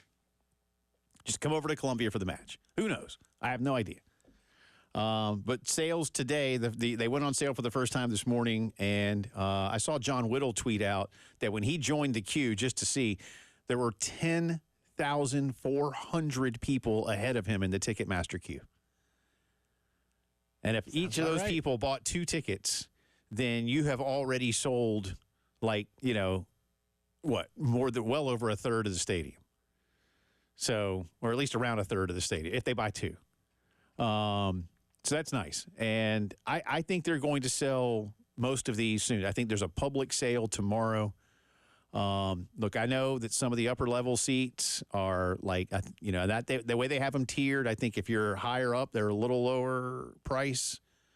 And the closer you get, obviously, it isn't like Williams-Brice at a football game where basically the ticket is the same price everywhere in the stadium. The difference is like seat premiums and stuff like that. This is very different from that. So the lower or closer you are, the more expensive it'll be. And then in Carolina's club sections, I think the tickets are going, I think if you want to sit in the zone, they're 200 and something. And if you want to sit in maybe like the 2001 club, they were like 300 and something. So, yeah, it ain't cheap. That's why I said this is like the Rolling Stones coming to town. And I hope people understand that I'm very serious about that. I'm not trying to scare you. I'm trying to tell you this is what it is, man. But, I mean, this is a gigantic deal, not just a big deal. It's gigantic. The demand is very large because this is potentially a once-in-a-lifetime thing. Yeah. I mean, I don't think we ever really had expectations of hosting 2 Premier League teams in this stadium ever before this year. Dude, if you said Crystal Palace and, Burnley were coming, I'd be like, why? You would still probably be like, okay, didn't see that coming, but whatever. That'll be fun. 2 Premier League teams. Sure. There are Premier League teams. Go. Yeah. The same way people in London or, I want to throw out a random European country out there right now. Florence, Italy. If they hosted, the Jets and the Commanders. Right. There'd be people like, okay, well, they're NFL teams barely, but you know what? I'll go. A lot. There'd be a whole lot of that. The same way, a Burnley Crystal Palace game would be. But the fact that it's these 2 teams, these 2 storied franchises, behemoths, there's a good chance that this just never happens again. So obviously the demand for these tickets is going to be astronomical. And I certainly don't believe that it'll happen again in Columbia, South Carolina. Maybe it does. And from what I understand, Carolina is very serious in working with this promotions company to do more of this so long as this one goes off well. And I'm not saying that's a big if, but this is big. That's massive. Now, the good news is this university is very accustomed to major sporting events in that ballpark. They do it a lot, and they do it really well. That's one of the things I say. You're running a small city for a day when you have a Carolina football game. So they're used to that, which is good. But this is still different. But ticket sales are going well. I think there's a rest of the public sale tomorrow. I'm anxious to see, like within a week's time, how many they've sold. But it's going to be fun. August 3rd, 7:30. Check it out, Ticketmaster.com. Headlines of the day, drive around the SEC. More on Carolina Hoops in the final hour of the postgame show.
From the WIS Traffic Center, I'm Elijah Campbell with a few accidents to report to you that might be causing some delays on the roadways this afternoon.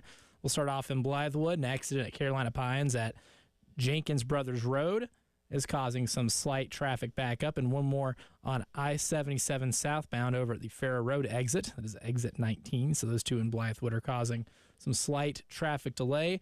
And one more here, an accident has recently been reported in Lexington County. This is on Old Cherokee Road near Rollingwood Drive.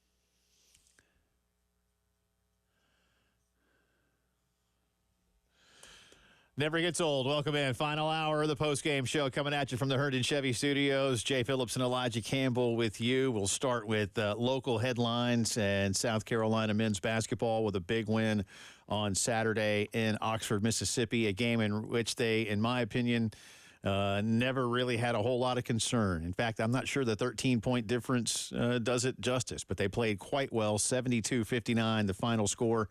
Lamont Paris's team improving to 22-5, 10-4 in conference play. I think it's only the 8th time that they've had a winning season since they began playing in the Southeastern Conference, something like that. David Cloninger put that out.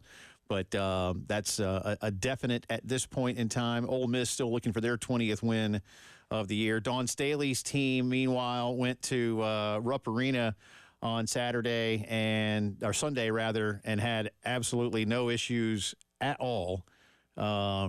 Interesting, again, as Elijah said, Rupp Arena this weekend saw one team of the 4 that played in it score 95 points and be the 3rd best scoring total of the weekend. That was Alabama losing to the men on Saturday. That was in an ugly game. But Dawn Staley's team getting it done at Rupp yesterday. The final score, 103-55. Carolina doing it again without Camila Cardoso, who is she's resting up. She played a lot of games for Brazil, came back and played well in a couple of ball games. Maybe coach is seeing just a few signs of strain and fatigue, and why not give your most important player a little bit of time. You never hate to say, Elijah, they don't need her, because that's not fair. Like Brad Muller told us, well, when your leading scorer and rebounder isn't playing, and yet this team is so strong. But when it matters again soon, in terms of can't lose, right? Must win. You need her back and fully healthy. Yeah, you need the 6'7" center, who is the leader in the SEC in block shots per game. Is an offensive force. Whether she's scoring 16 points or 8, she still needs to be accounted for by 1 or 2 bodies to open up the rest of the floor for your other players. So while you didn't, I guess, quote unquote, need her to beat Kentucky by 48 points, you're going to need her at 100% when you are playing these tournament games. Carolina played 4 bench players yesterday. Sanaya Fagan, Malaysia Fulwiley, Tessa Johnson all played more than 20 minutes. Sakima Walker got 11 minutes. Fouled out. And fouled out. That's impressive. Yeah, it is actually. Efficient. Yeah. But no starter played more. Let's see. Bree Hall played 27 minutes, but no starter went past 27 minutes last night. Chloe Kitts, Raven Johnson played 25 minutes apiece. Bree led the way last night with 18 points. Malaysia off the bench had 17. Chloe Kitts had a double-double with 10 points, 12 boards, 5 assists, and 2 blocks. She's playing well. She's playing really well. Yeah. She made one really good pass late in the second half where that ball moved like a hot potato, where it got next to her and she did that wraparound pass for a layup. That's pretty good. Carolina also, this was important. Can you continue it? I don't know. But South Carolina yesterday, 19 of 21 from the line. 91%, and they typically shoot under 70. So that'll boost the season numbers. But you'd like to hope you can listen. Just if you can shoot around 75, you're going to be in good shape. Yeah. Because they're good at drawing fouls. Yeah. And No, they get to the line, yeah. especially, in Camilla's instance, where sometimes the best defense against her is to foul her and make her shoot free And look, throws. Kentucky, But as we say in the South, bless their heart, they're not good. They are 4-10 in conference play, 11-17 overall. South Carolina from the floor, 64.4%, from the three, 67% yesterday. hey, they had a 60-60-90 shooting game. Yeah, I mean- 60 from the floor, 60 from three, 90 from the free throw line. Strong. Auburn did that to Carolina in the men's game a couple weeks ago, yeah? Yep, and that resulted in a 40-point game. This was a 48-point game. But the best stat. We'll have more on both Carolina men's and women's basketball teams coming up in just a little bit. We'll also have more on Carolina baseball, who took 2 of 3 from Belmont this weekend. Gamecocks losing on Saturday, kind of an off day. Final score was 11-2, but sandwiched around 8-1 Friday win and a 12-1 Sunday win that only went 8 innings. Carolina with 3 walk-off run rule wins last week alone against Winthrop, Queens, and 1 against Belmont. So they're scoring a lot of runs. We talked to Coach Kingston earlier. Some of that will be coming up a little bit later on in the show. Again, the full interview with Mark is already on our podcast page, on the app, or at 1075thegame.com. A couple of national headlines to get to over the week. Oh, no, one more local. If you didn't hear, James Coley. We talked a lot about this, too, but James Coley, who was hired by Shane Beamer just a few weeks back as the new wide receivers coach, is leaving South Carolina for the same position at the University of Georgia. Carolina will hold James and UGA to the $450,000 buyout. They will collect all of that. Georgia apparently willing to pay it, from what I was told this weekend. James is getting a raise.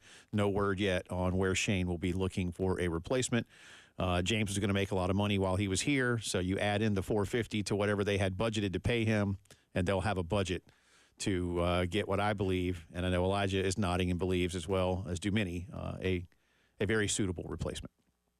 Shane's pretty well connected. Yeah, and we talked a lot about the other parts of this earlier in the show. So if you'd like to hear that, I think we opened the top of the 2 with that. That or also. the top of the second hour, I should say. The 4 o'clock hour, second yeah. hour of the show, that is already up on our podcast. Yeah. So if you'd like to hear more of our thoughts on how that all went down and what we think about it, you can do that also on the app or at 1075thegame.com. Over the weekend, the NFL announced its salary cap will go up to a record $255.4 million per team. That is a near 14% increase over last year. And according to Dan Graziano, he says a sign that the league is entering a new phase of exploding revenue. This is the largest jump from one year to the next since the salary cap was introduced in 1994. I just hope it helps my Denver Broncos when they cut Russell Wilson and still have to pay him a bunch of money, and then you get into all the capology things with the dead hit and the dead money and the whatever, and I'm like, just do it like baseball. If you got the money, pay it, and if you don't, good luck to you. Here, Trevor Siemian's available. I like the fact that the NFL, again, for men and women that own these teams that are amongst the finest capitalists in our nation, they are also the best socialists in our nation. So they're doing a wonderful job of teaching civics and economics all at the same time. It's great. And doing an incredible job of confusing you. Yeah. As soon as you think you understand how the salary cap in the NFL works, just kidding, you don't. Rules have changed. And again, brand new revenues streaming in to the league are allowing for such an increase. Pun intended? No, actually, but that's good. Nice. Thank you. Nice. I picked up on it. I'll take credit for it. Too late now. Cat's out of the bag. I didn't even think about that. Can't rewind live radio. No. The NFL saw a salary cap of roughly increase of 10 to 12 million every year from 13 to 20, but then it dropped after COVID. But now it's back up to record numbers. So, like a lot of things. Hopefully your favorite team will spend a lot of money. Mine won't. Just kidding. They already do. They can't. They actually physically cannot. I don't think mine can either. Speaking of the NFL and salary caps, the Bengals have decided to tag T. Higgins. Looks like the deal will be worth $21.8 million. still an opportunity, I suppose, to reach a longer-term agreement with the former Clemson star, but we'll see. He's very good. Yeah. So now that he's been tagged, not only is he is a Cincinnati Bengal wide receiver for at least one more year. Yep. Even though he was going to be a highly, highly sought-after free agent. You know, after seeing what Kirk Cousins did a few years ago, like, I get that guys want the stability of long-term contracts. And the NFL sometimes, like, those aren't baseball contracts. Like, in baseball, you get it. You sign it, you get it. In football, you sign it, and you might get it. And that's why you see a lot of guys in the NFL now doing these big signing bonuses. It's like, well, I know I'll get that. And X guaranteed. But the NFL has no problem, like, shaving off the last year of the deal. You know, and you know what? You look like you're a little gimpy these days. You're out. They just decline it. Yeah. Again, I get the stability part. But, again, Cousins was making way more in one-year deals as the franchise quarterback than he was going to make if he had signed a 4 or 5 year deal. He's one of the few quarterbacks ever to play on 2 different franchise tags. And I mean, and he, you know, I'm not going to say overpaid.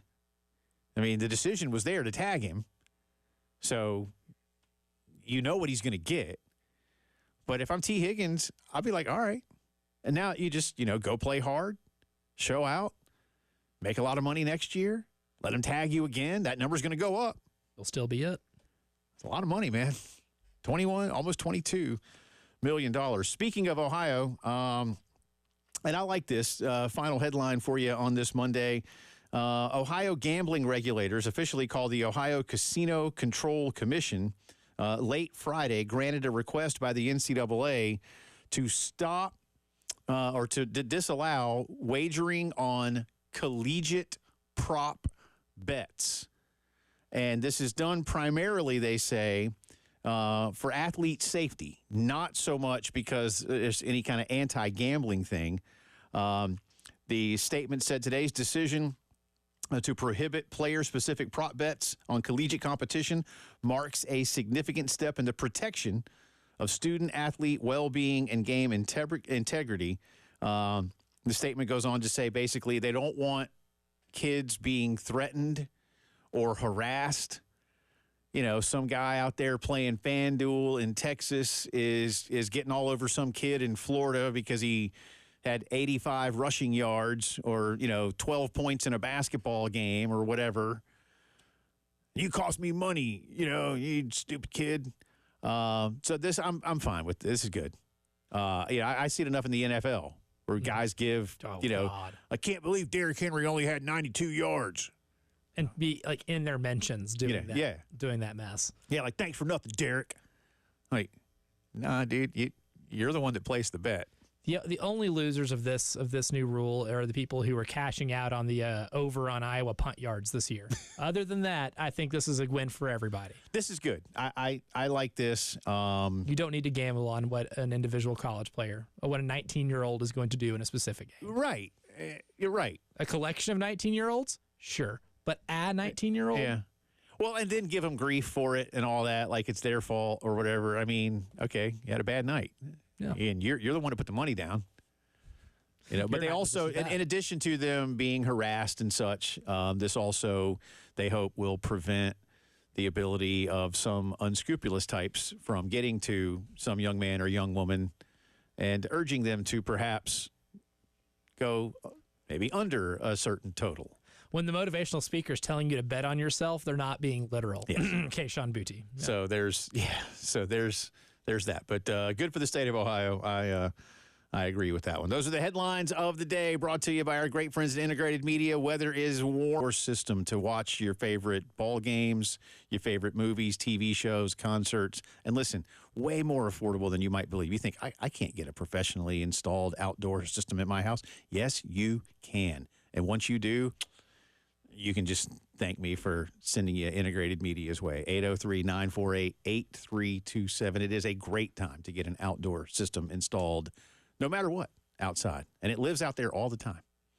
Don't have to cover it up and worry about it. Trust me. I know firsthand. Awesome stuff. Come back on the other side. More comments from Lamont Paris and Dawn Staley after big wins this weekend. You are listening to the Postgame Show.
Welcome back into the post-game show on this Monday. Jay Phillips, Elijah Campbell with you. Get back into some talk on Carolina basketball, men's and women's. Drive around the SEC coming at you as well in just a little bit. We'll give you the weekend superlatives and a few things going on around baseball too. But for South Carolina's men's basketball team, a much, much needed victory in Oxford. Our own Elijah Campbell was probably the most confident person that follows this team. There was never any real doubt in your mind that they had everything at their disposal to win this game. And like I said, I think in the final 30 minutes, if only because the first 10 minutes, you're still feeling the game out, and obviously it starts at 0-0. In the final 30 minutes of the game, I'm with you.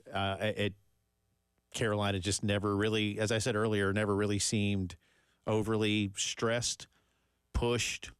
That's not to say Carolina was they were just much, much better than Mississippi all day long. They were. They really nailed a lot of the defensive principles that Lamont talks about all season long. That's how you hold a team like Ole Miss to only like 0.75 points per possession in the first half, and that's really what caused the separation. Offensively, yeah, you shot better from three than you normally do because they were 47%, and they hover around mid-30s on the year. And you had a couple of three-pointers go in, but also those were wide-open threes. They generated wide-open looks because they moved the ball really well, like they have when they've had their best games so far this year, like the Georgia game. I want to say it was 17 assists on 26 made baskets. Pretty good. And you also were able to get the ball into the paint at will with all of your guards, and that just opens up everything else. You got a good B.J. Mack game in which he hits a couple of three-pointers, and he's able to really get what he wants down low, and probably had his best game from a low-block offensive standpoint. A lot went right in that game. I think you saw what their best was on defense, and that's good enough to be able to beat a team by double figures. I think they are genuinely, at least on average, 7 points better than anytime they play on any floor in America, just because of how well they play defense and the poor shot selection that Ole Miss kind of exhibits on a day-in, day-out basis. A couple of cuts here. They're extended ones, but I think important to listen to. Cut 12 first, Elijah, please. This is Coach Paris talking about getting that much-needed victory after Carolina had fallen to both Auburn and LSU. A lot.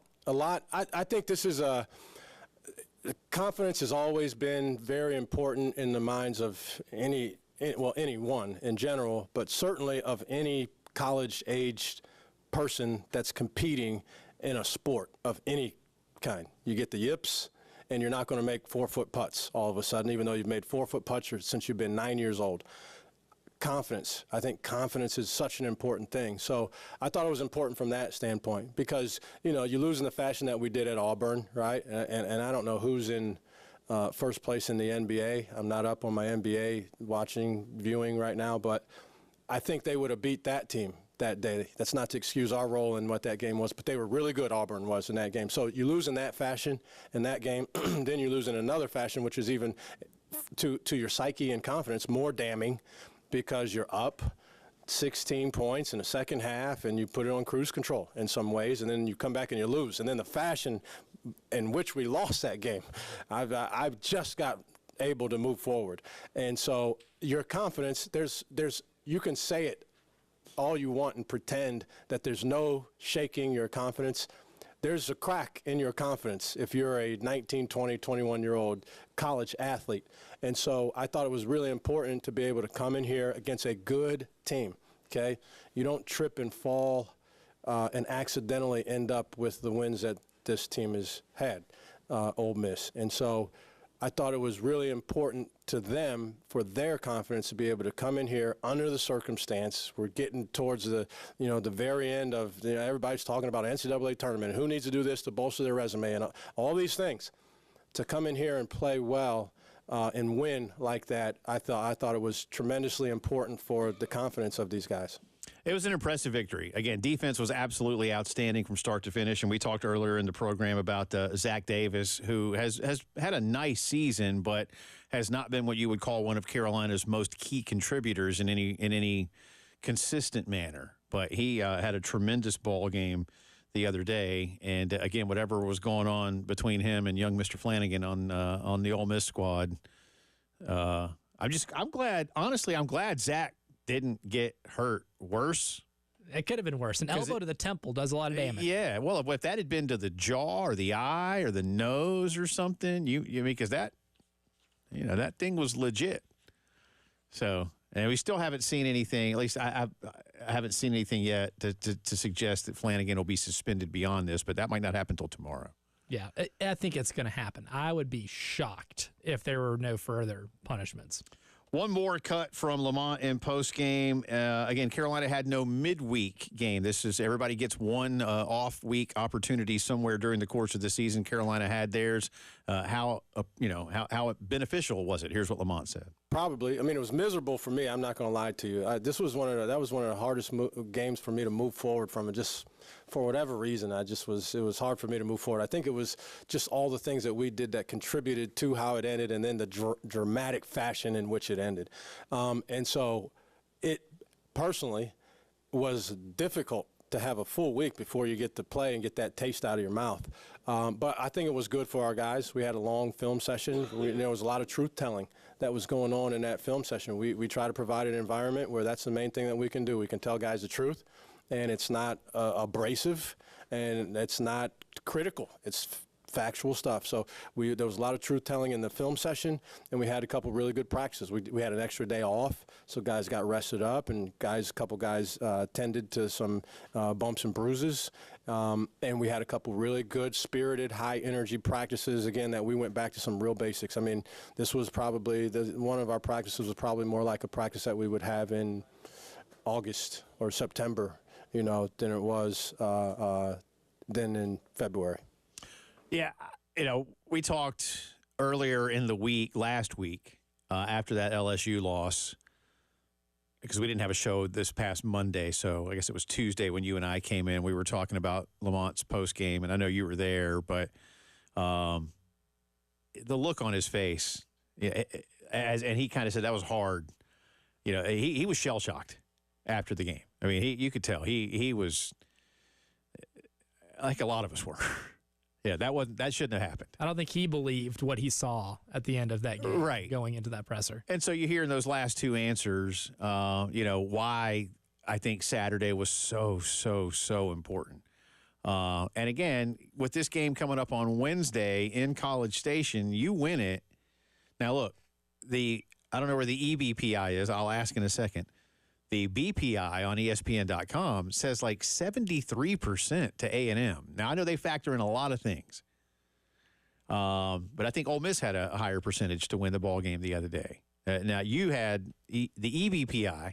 Beat the BBPI. Yeah, had like a 60% for South Carolina the other day, right? Mm-hmm. So what are you looking at for College Station in the early going? I want to say 55% South Carolina, because what the EBPI takes into account that the BBPI might not is that Texas A&M's been cheeks lately. My computer will take that into account, that sure. I have watched them throw brick after brick after brick. And yes, Texas A&M might be the best offensive rebounding team in the country.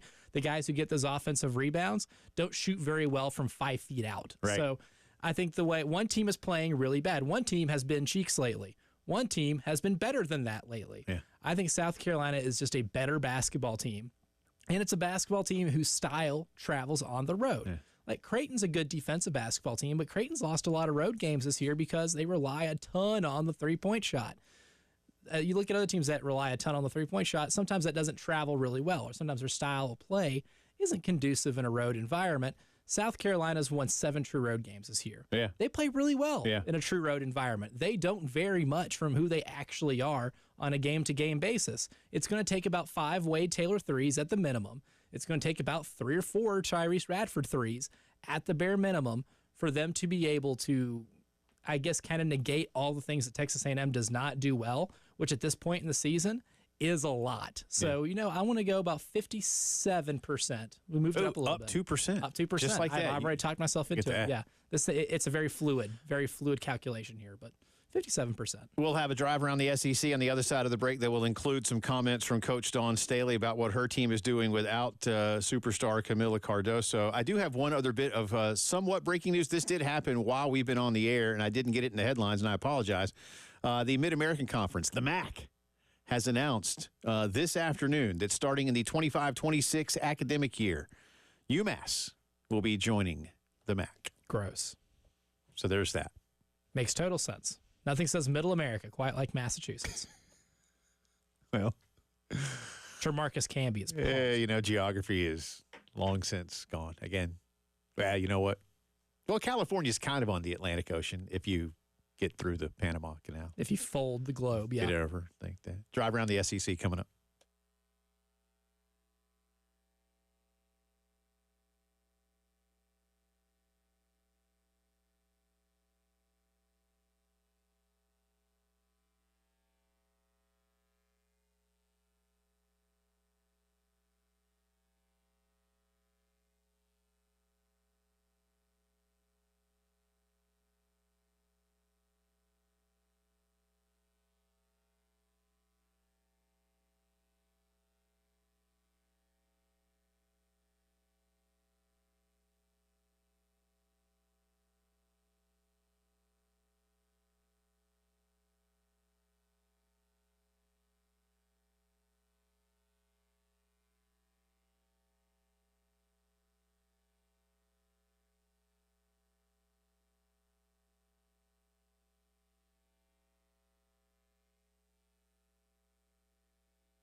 From the WIS Traffic Studios, I'm Elijah Campbell with 3 accidents, count them 3, to report to you that might be causing you some delays on the roadways here this afternoon. We'll start in Lexington County on one on Harbison Boulevard near St. Andrews Road in front of Target. An accident has been reported, so traffic's moving pretty slowly over there near the Lexington County Target. Another one in Lexington County, Casey, to be exact. An accident reported at Knox Abbott Drive near 12th Street is causing some mild delays. And one more here in Richland County. An accident has recently been reported over at Highway 1. That's over near Augusta Road at O'Neill Court.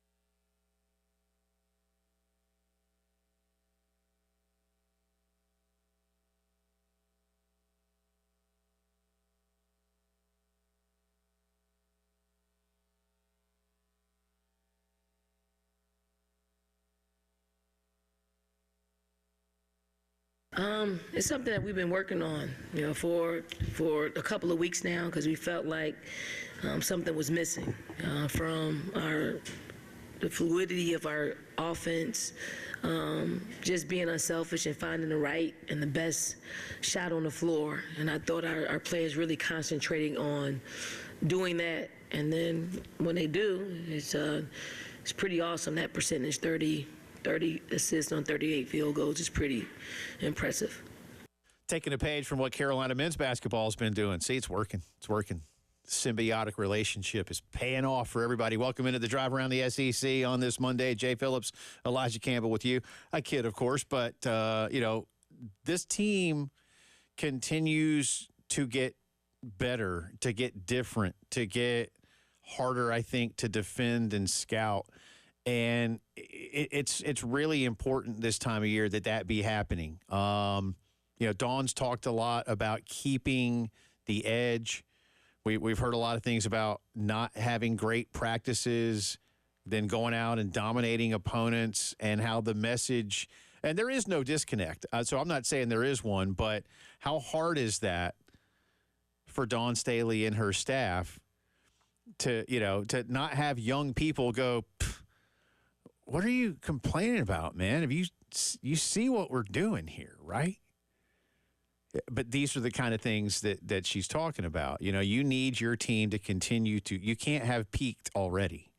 And I don't know that South Carolina really has. And considering that these last couple of – I mean, look, they've had 4 of their last 6 wins without Camila Cardoso on the floor. And the other day, I mean, they won by 48 points yesterday, y'all. It was 25-8 after the first quarter. And again, look, Kentucky's they're not very good. I get it. But you need to go prove that. And I think you're also now seeing a little shorter bench.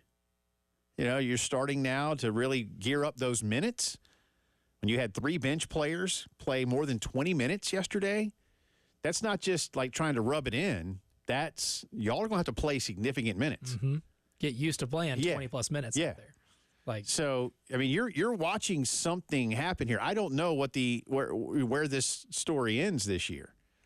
I know there's only going to be one thing for them in terms of where this thing ends.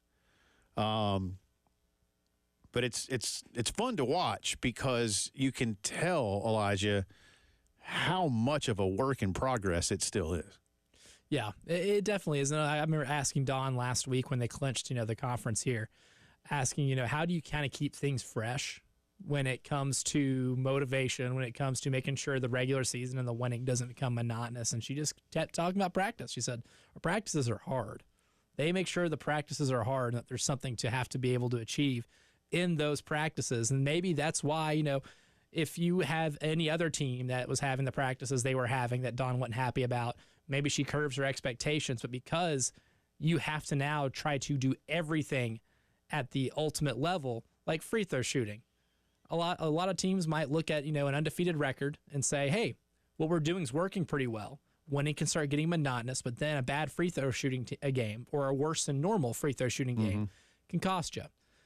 That's probably something I'm sure that they have started to fine tune in on, and it's something that I definitely look at with every game is how well they shoot free throws, because in a close game that can get you beat. And when you look at what happened yesterday, going 19-21 from the free throw line, you're thinking, okay, that might be a small micro part of the game, an aspect of the game that they need to get better at, that they probably focus in on maybe more than other teams normally would, just because you have mastered so much of what this season has been so far. And I feel bad here. I want to let y'all know, because Chloe had a great game. She was 5 of 10 from the floor. She played 25 minutes, had 12 boards and 10 points and 2 blocks. She missed her 2 free throws. Watkins, 1 for 1. Raven Johnson, 2 for 2. Sanaya Fagan, 4 for 4. Malaysia Full-Wiley was 12 for 12 at the line. That's like that Steph Curry, Larry Bird type free throw shooting, man. Or it's an automatic 2 every time you get fouled. 12 for 12. I mean, so I feel badly for Chloe. And they're probably getting on her like, you missed yours. And you're the only one. Yeah.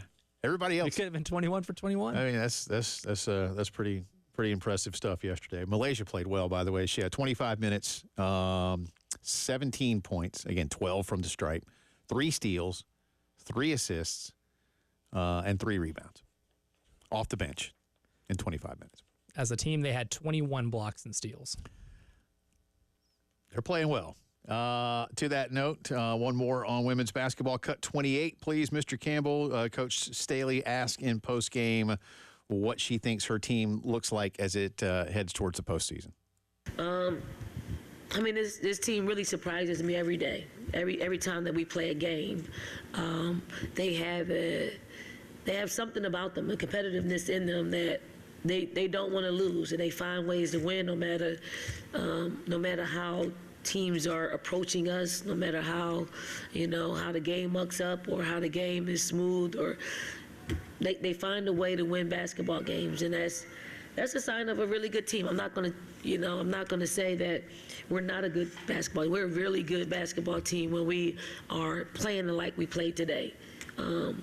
Locking up defensively and then sharing the basketball offensively and making sure that the right people are taking the best shot on the floor. And that's a challenge. It's a challenge every day because, we haven't lost a game, and our players are thinking that this is the way it is.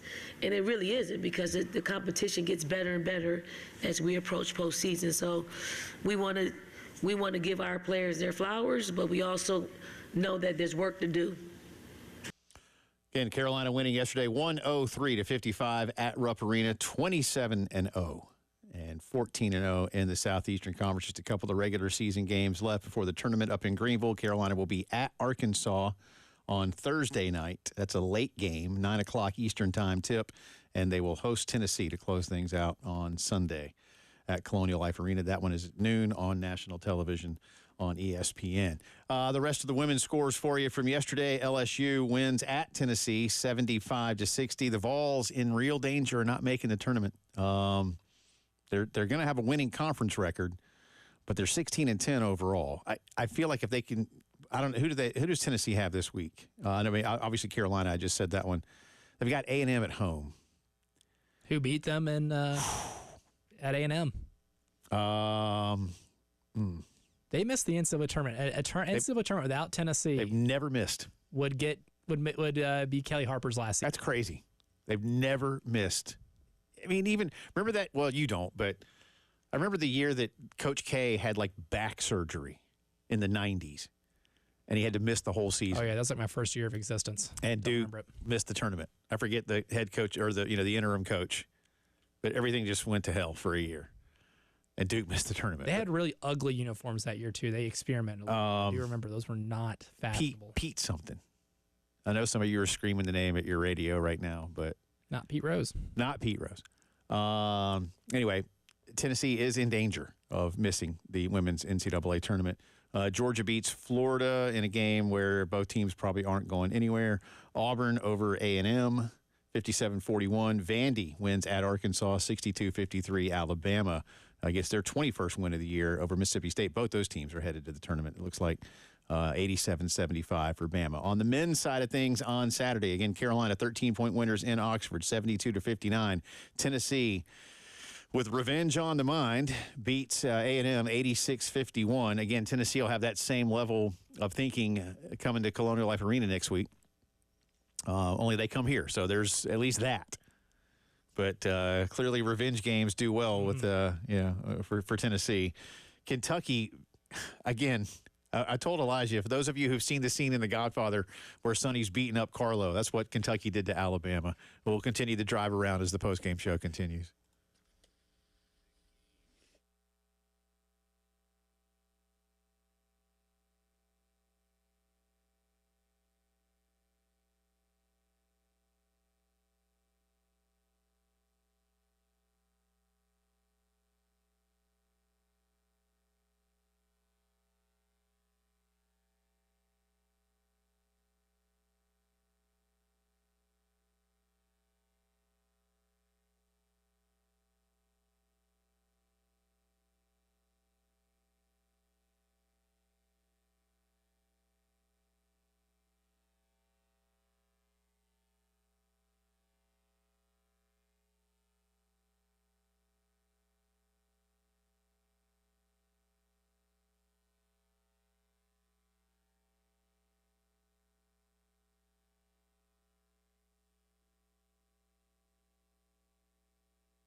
Welcome back in. Final few minutes of the postgame show on this Monday. Jay and Elijah with you. Do want to remind you a couple of ways to get some things done with Carolina baseball. First off, if you would like to win tickets to Carolina Clemson this Friday, you can. Here's what you need to do.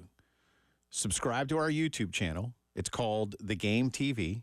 Then you go to 1075thegame.com, fill out a little form that enters you into the contest. All the info's there. Hit submit. You're entered in. And the drawing is in a few days because the game's Friday. It has to be this week. It does. Well, yeah, I guess it does. But it doesn't have to be. But, I mean, at that point, the game would be over, and what's the point? Yeah. We also need to give away some tickets for tomorrow's game. That's right. Oh, okay. Well, hang on then. You want to do it now? Let's do it now. All right, callers. How many pair we got? Looks like we have 2 pairs. 2 pair. So 2 winners.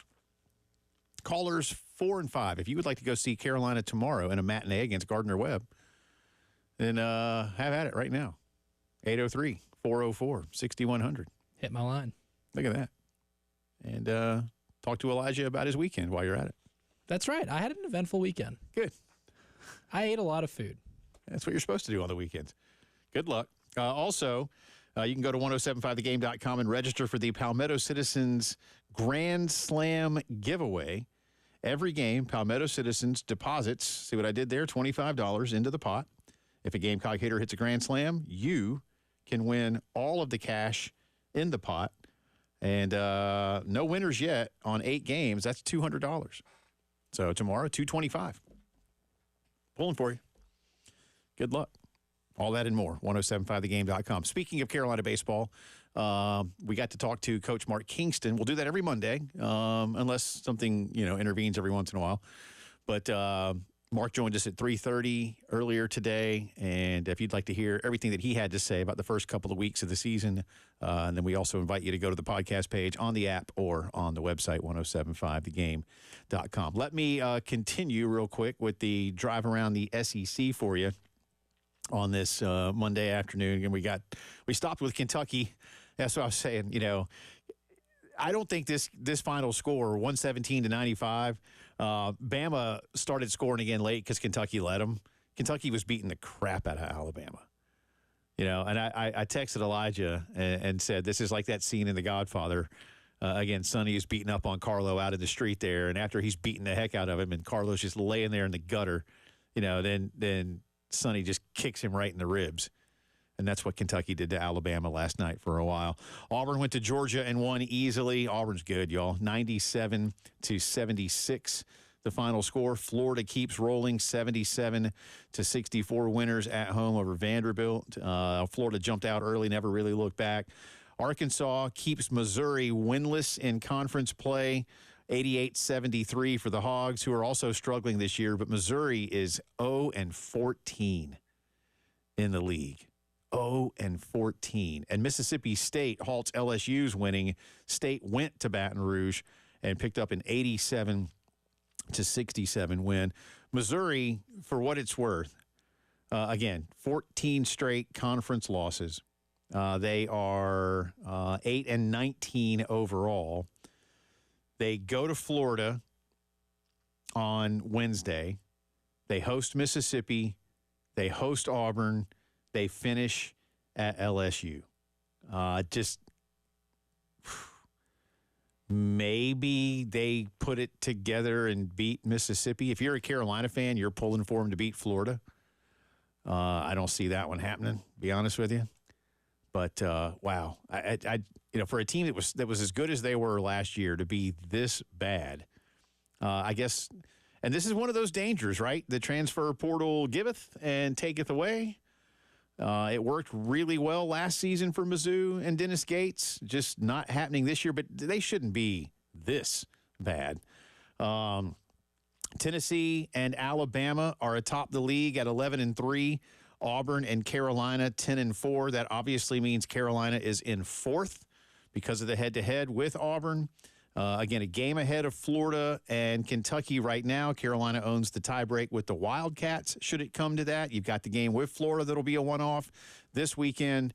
And to come back around and put a 5-point on the afternoon, Elijah, that's why I really just, if you can go win in College Station, while the Florida game will still be a really big game, you can really take some of the pressure off of your shoulders and place them squarely upon the shoulders of the Florida Gators when it comes to trying to finish in the top 4.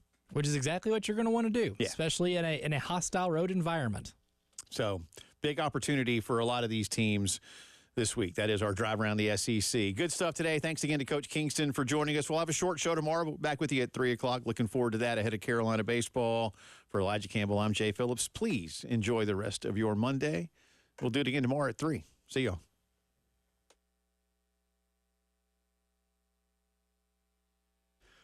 And one final official word, and that is from our great friends at AAA Heating and Air. As I've told you for the last couple of weeks, we're in that spot now in the Midlands where overnight might get a little chilly by the afternoon. I don't know. Somebody might be putting the air on, especially if you don't want to open the windows with all the pollen out there. Call AAA Heating and Air.